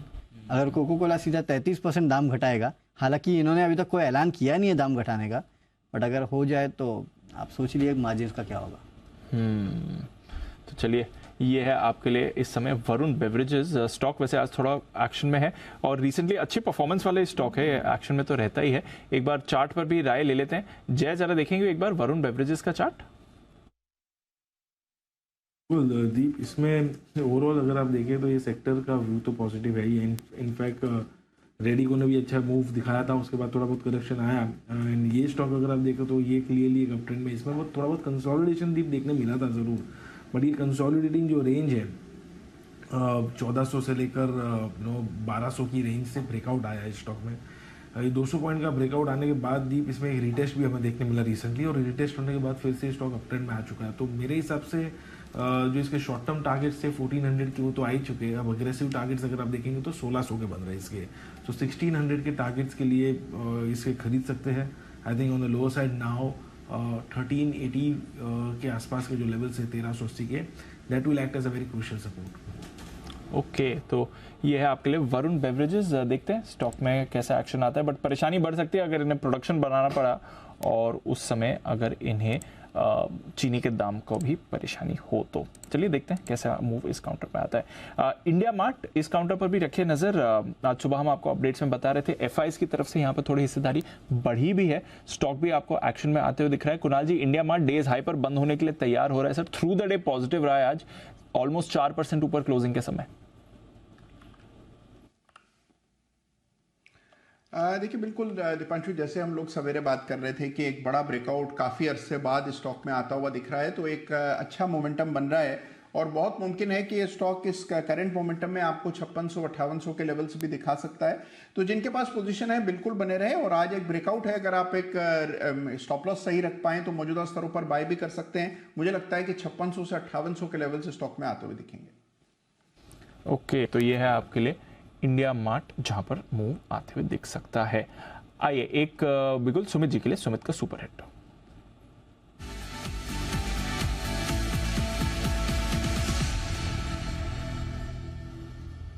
बताएं सुमित जी। बाय का स्टॉक रडार पे है। स्टॉक का भाव चल रहा है 101 रुपया 40 पैसा, 101 रुपया 50 पैसा। स्टॉक का नाम है जमुना ऑटो। जमुना ऑटो के अंदर मोमेंटम बन रहा है, रिसेंट के स्विंग हाई ब्रेक हो रहे हैं। जमुना ऑटो के अंदर यहां से ऊपर का मूव देखने को मिलना चाहिए। जिन्होंने पोजीशंस बनाई है वो लोग होल्ड करें, यहां पे फ्रेश खरीदारी करें। छोटा सा स्टॉप लॉस नीचे में लगाए 99 का, 99 रुपीज का, बहुत छोटा सा स्टॉप लॉस है।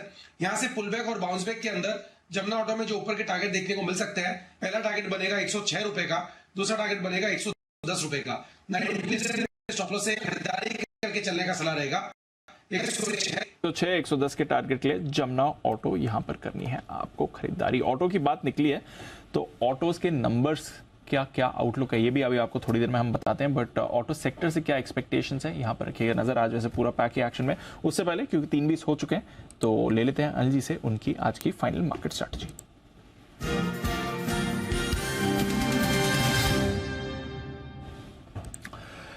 सर एक्शन अच्छा है, 17,825 के लेवल की आप बात कर रहे थे, 17,820 पर आपको निफ्टी स्पॉट इस समय दिख रहा है, 41,600 पर बैंक निफ्टी आपको दिख रहा है। तो जो लेवल्स की आप बात कर रहे थे, ये डेज हाई की तरफ क्लोजिंग आ सकती है, एग्जैक्टली उसी लेवल्स पर है। डे हाई पर ही है मार्केट, बिल्कुल डेटा दिख रहे हैं दीप, उसमें कोई बड़ी बात नहीं है, सिंपल सा डेटा दिखा रहे हैं कि डे हाई पर ही बंद होना है।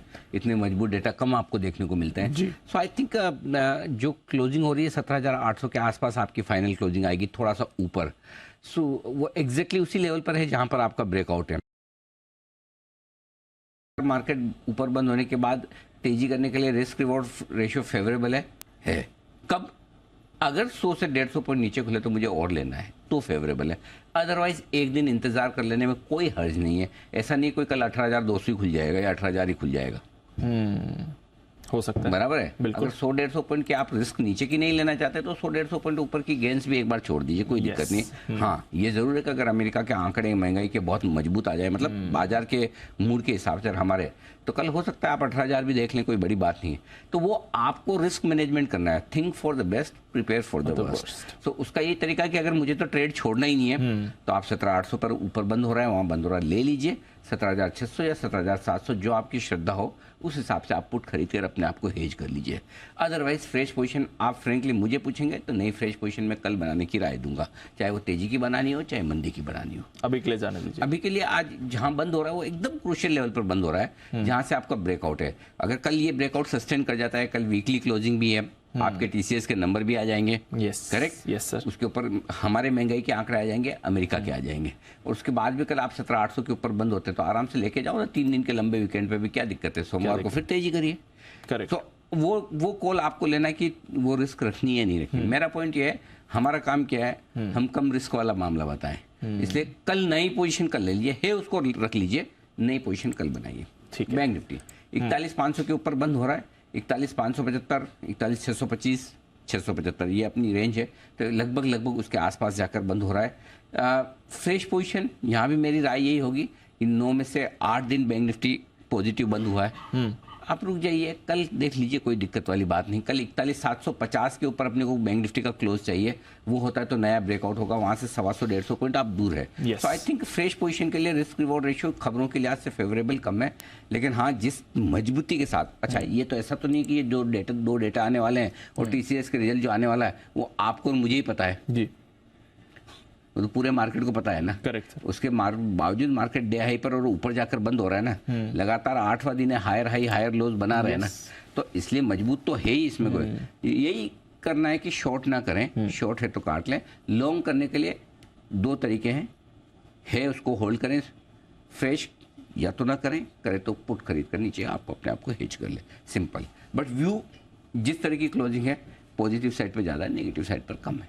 गॉट इट, ठीक है, तो व्यू पॉजिटिव पे ज़्यादा है, नेगेटिव आज सुबह जब हम बात कर रहे थे कि 41,800 और जहाँ 17,800 और 41 इस पे जो आपको प्रॉफिट बुक करना चाहिए, वो लेवल आपको सुबह फर्स्ट हाफ में चाहिए, जहाँ प्रॉफिट बुक। दिन के आखिर में अगर वो लेवल आते हैं तो फिर आपके पास वो समय नहीं है जी। इसके लिए आपको अब फ्रेश ट्रेड प्रॉफिट बुकिंग का या कुछ भी लेना है तो सोमवार को लेना है, सॉरी कल लेना है, आज नहीं। कल लेना है, आज नहीं। ठीक है सर, चलिए ये है आपके लिए पूरा का पूरा व्यू। इस समय डेज हाई पर है, फ्रेश ट्रेड अब कल ही लीजिए या फिर अब मंडे को आएंगे तो लीजिएगा। आज के लिए अगर ट्रेड है तो मेंटेन कर लीजिए, थोड़ा हेज बनाना तो वो कर सकते हैं। डेज हाई पर बाजार है इस समय। आइए बैन से बेनिफिट अपडेट ले लेते हैं। डेल्टा कॉप ऑलरेडी बैन में है, और क्या बदलाव हो सकते हैं, कुशल है तैयार।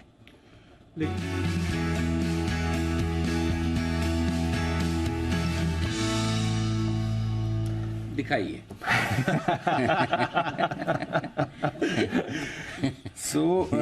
यहाँ पर पहले तो डेल्टा कॉप पे ये बना ही रहने वाला है, लगभग 98% की मार्केट वाइड पोजीशन लिमिट है।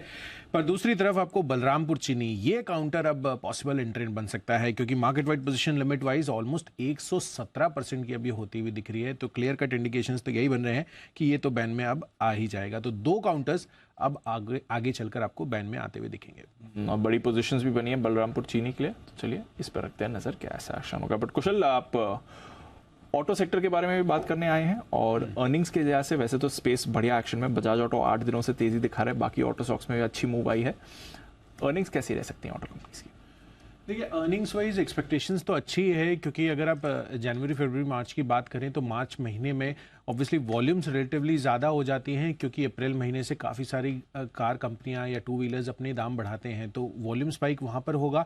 साथ ही पिछले कुछ महीनों से हम लगातार देख रहे हैं कि जो रॉ मटेरियल की कीमतें हैं वहाँ पर गिरावट आई है। तो आगे चलकर एक्सपेक्टेशंस यही है, एटलीस्ट Q4 में भी, कि यहाँ पर मार्जिन्स को सहारा मिलता हुआ दिखेगा।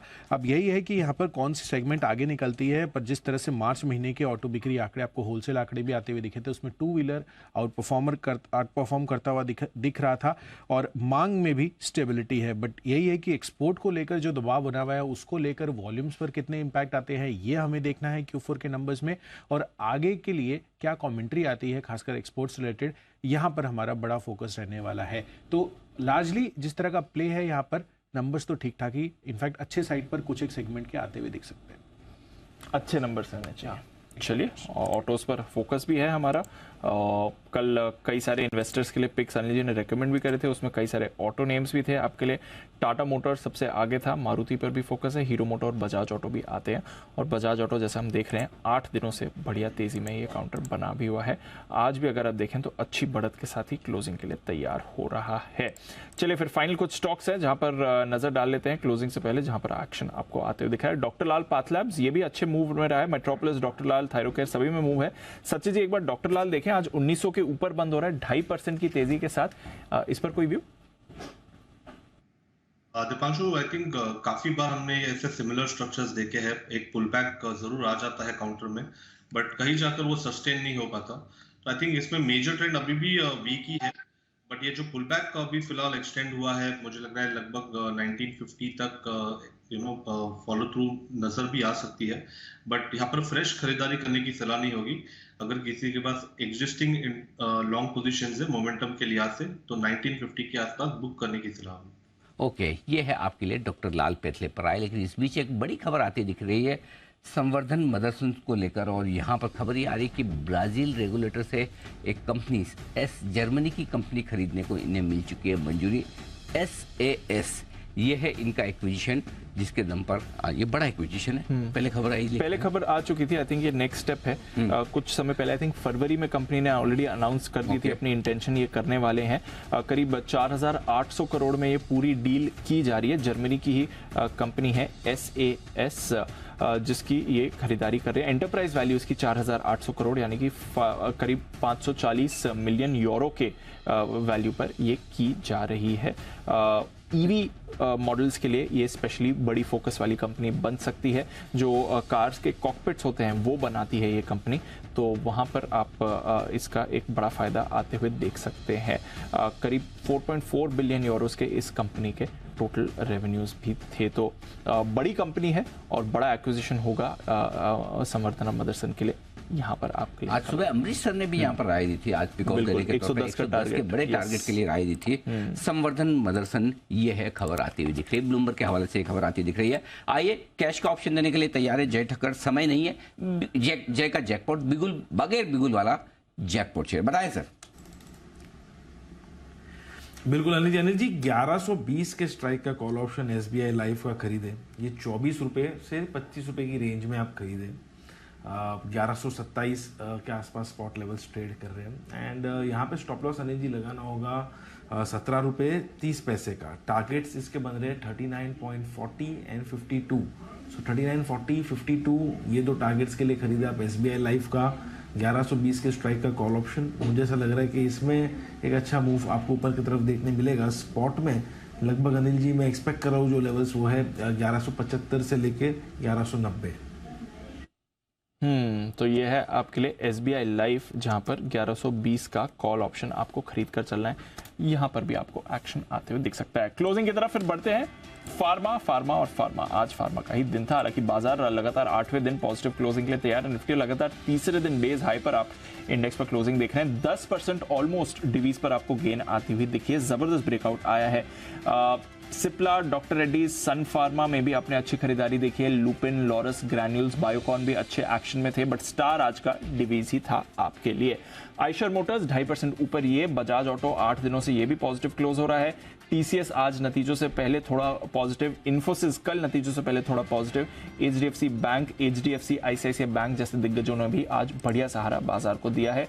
Power grid, NTPC, HUL, ITC, L&T, SBI ये कुछ काउंटर्स हैं जहां पर आपने मुनाफा वसूली होती हुई देखी है।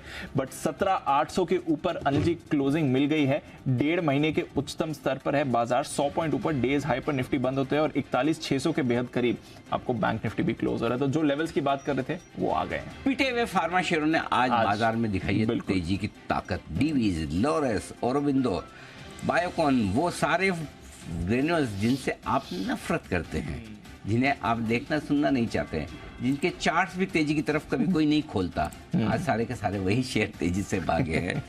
No offences please.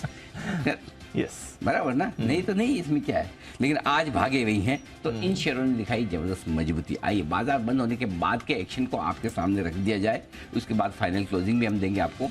आज एक बड़ी दिलचस्प खबर दिखी है। ग्रामीण बच्चों की लंबाई शहरी बच्चों के मुकाबले में ज्यादा तेजी से बढ़ रही है। ये तो इंटरेस्टिंग है ना। गांव के बच्चे ज्यादा लंबे, शहर के बच्चे छोटे छोटे। लेकिन ऐसा नहीं कि मतलब क्षेत्रफल के लिहाज से देखें तो शहर के बच्चे भी कम नहीं है। क्षेत्रफल यू नो ना, एरिया। हाँ। चौड़ाई उनकी बढ़ रही है। अलग तरह से लंबे, मतलब लंबे नहीं हो रहे लेकिन चौड़े हो रहे, मतलब मोटे। हाँ, यानी कि शहर के बच्चे हो रहे ओवरवेट, गाँव के बच्चे अभी भी लंबे। ये खबर इसलिए चौंकाने वाली है कि कुछ महीने पहले एक खबर और भी आई थी, उसमें ये कहा गया था कि भारत में ग्लोबल हंगर इंडेक्स में दुनिया में हम 107वें नंबर पर हैं। हालांकि इस रैंकिंग पर लोगों का भरोसा नहीं था, लेकिन दुनिया मानती है ऐसा है। इसलिए ये जानना एकदम बहुत जरूरी कि गांव में ऐसा क्या है कि वहाँ के बच्चे ज़्यादा स्वस्थ हैं, तंदुरुस्त हैं, हेल्दी हैं, वहीं शहर के बच्चे ऐसे क्यों? ऐसा क्या करें जिनसे उनका BMI कम हो? आज इस पर होगी हमारी शाम 6 बजे की चर्चा। गाँव के बच्चे सेहत में अच्छे। ओके, इसी चर्चा में साथ देंगे हमारे कुछ खास मेहमान। Professor Vivek Kumar, centre for rural development, IIT Delhi से हैं आप, और doctor Jesal Sheth, partner and leader EY India. Doctor Shikha Sharma, senior nutritionist, ये देंगे हमारा साथ इस खास चर्चा में। आपकी खबर, आपका फायदा। अब आइए मनी गुरु।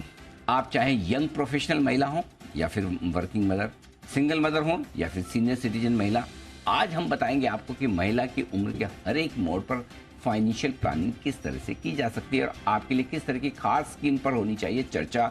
डेट, इक्विटी, किस तरह का पोर्टफोलियो आपका बने। शाम 6:26 पर मनी गुरु में देखिए आधी आबादी की पूरी प्लानिंग, और इसमें हमारा साथ देंगे मेरे एसेट म्यूचुअल फंड में बैंक और ND की sales head Suranjana bore Thakur, और साथ ही फिनफिक्स की फाउंडर प्रबलीन वाजपेयी, इन दोनों से करेंगे हम मुलाकात। ओके, रात 8 बजे हमारी prime time bulletin India 360 degree. Chat GPT पर रोज खबरें आ रही और एक से बढ़कर एक। अब एक ऐसी खबर आई है जिसने सबके रोंगटे खड़े कर दिए। दरअसल चैट जीपीटी का दुश्मन भी अब आ चुका है। इसका नाम है केओस जीपीटी।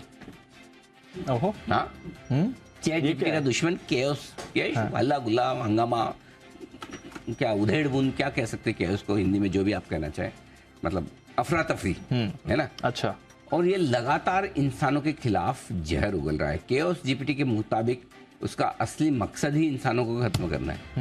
इंसानों को खत्म करना है। हाँ, नहीं आपके हमारे बारे, हाँ थोड़ा सीरियस लो दीप आपके हमारे ऊपर आ रहा है सुधार, बुरा हाल हो जाएगा। हाँ, तो आज इंडिया 360 डिग्री में इसी पर करेंगे, बातचीत करेंगे, पूरा एनालिसिस। क्या वाकई में कोई ऐसा एआई बॉट इंसानों का दुश्मन बन सकता है या फिर किसी की ये मजाक है, मस्ती है?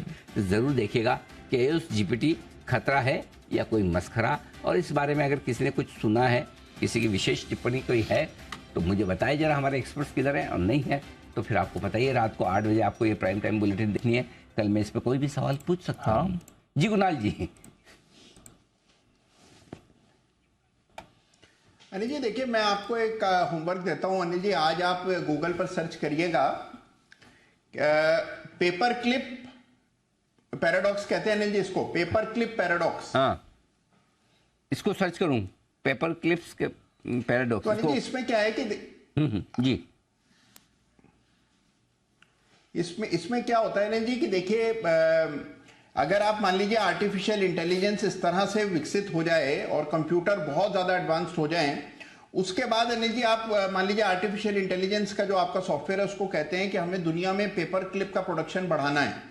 तो अनिल जी क्या हो सकता है कि वो जो कंप्यूटर है वो सारे मेटल्स को, दुनिया के सारे जितने भी इक्विपमेंट है सबको तोड़कर उनकी पेपर क्लिप बना देगा, और जो उसको रोकेगा पेपर क्लिप बनाने से उसको भी डिस्ट्रॉय कर देगा। इतने इंटेलिजेंट हो जाएंगे कंप्यूटर। तो इसको Anil ji paper clip paradox कहते हैं। तो ये जो खतरे हैं अनिल जी आर्टिफिशियल इंटेलिजेंस के, वाकई में इसमें अनिल जी विचार करने वाली चीज है। ये तो हो सकता है मजाक हो अनिल जी, लेकिन वास्तव में इसके खतरे हैं अनिल जी। अगर बंसल जी समझो पेपर कंप्यूटर ही न रखे तो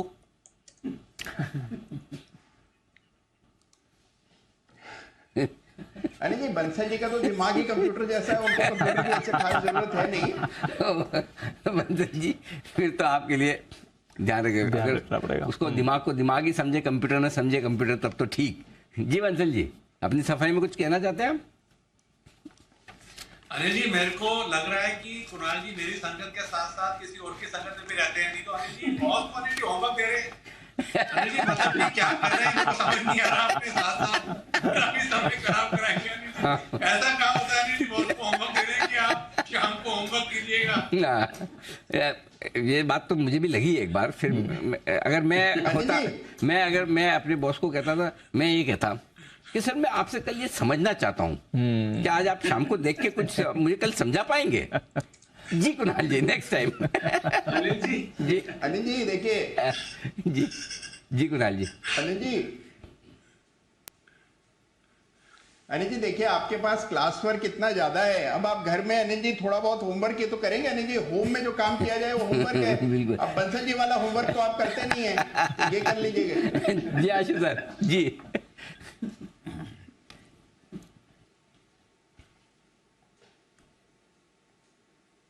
आशीष सर आप सुन पा रहे हैं? हाँ अनिल जी, मैं कह रहा था वो ये जो कुणाल जी कह रहे हैं कि बंसल जी का तो दिमागी कंप्यूटर है, बंसल जी के कंप्यूटर और उसकी कोई प्रॉब्लम नहीं है, उनकी रील्स में डिस्ट्रप्शन नहीं होनी चाहिए, बाकी कोई दिक्कत नहीं है, बाकी वो सब संभाल लेंगे। चलिए बढ़िया, लेकिन इंटरेस्टिंग स्टोरीज हैं बिल्कुल, जो आपको देखनी समझनी जरूर चाहिए। चलिए, ये है हमारी इंडिया 360 डिग्री की विशेष आज की कवर स्टोरी। विदा लेने का वक्त है। कुणाल जी, राकेश जी, सुमित जी का बहुत बहुत धन्यवाद। सचिन जी, जय ठक्कर साहब और साथ ही आशीष सर का भी बहुत बहुत शुक्रिया आज क्लोजिंग शो में हमारा साथ देने के। वाह, जय इतने जोर से थैंक यू बोले क्योंकि पता चला वापस ना कोई सवाल पूछ ले। इतना जोर से जय, जाना है जल्दी। अनिल जी ऐसा नहीं अनिल जी, वो बस बात सही भी है आपकी अनिल जी। 4 बजे की मीटिंग है कल, एक्सपायरी चलिए बाकी सब लोग आराम से जाए, जय को जल्दी जाने दे। अनिल जी और 2-3 मिनट बात कर लीजिए। चलिए 2-3 घंटे कल बात होगी सुबह सुबह के शो में। बहुत बहुत शुक्रिया आप सबका, मुझे दीप को भी दीजिए इजाजत।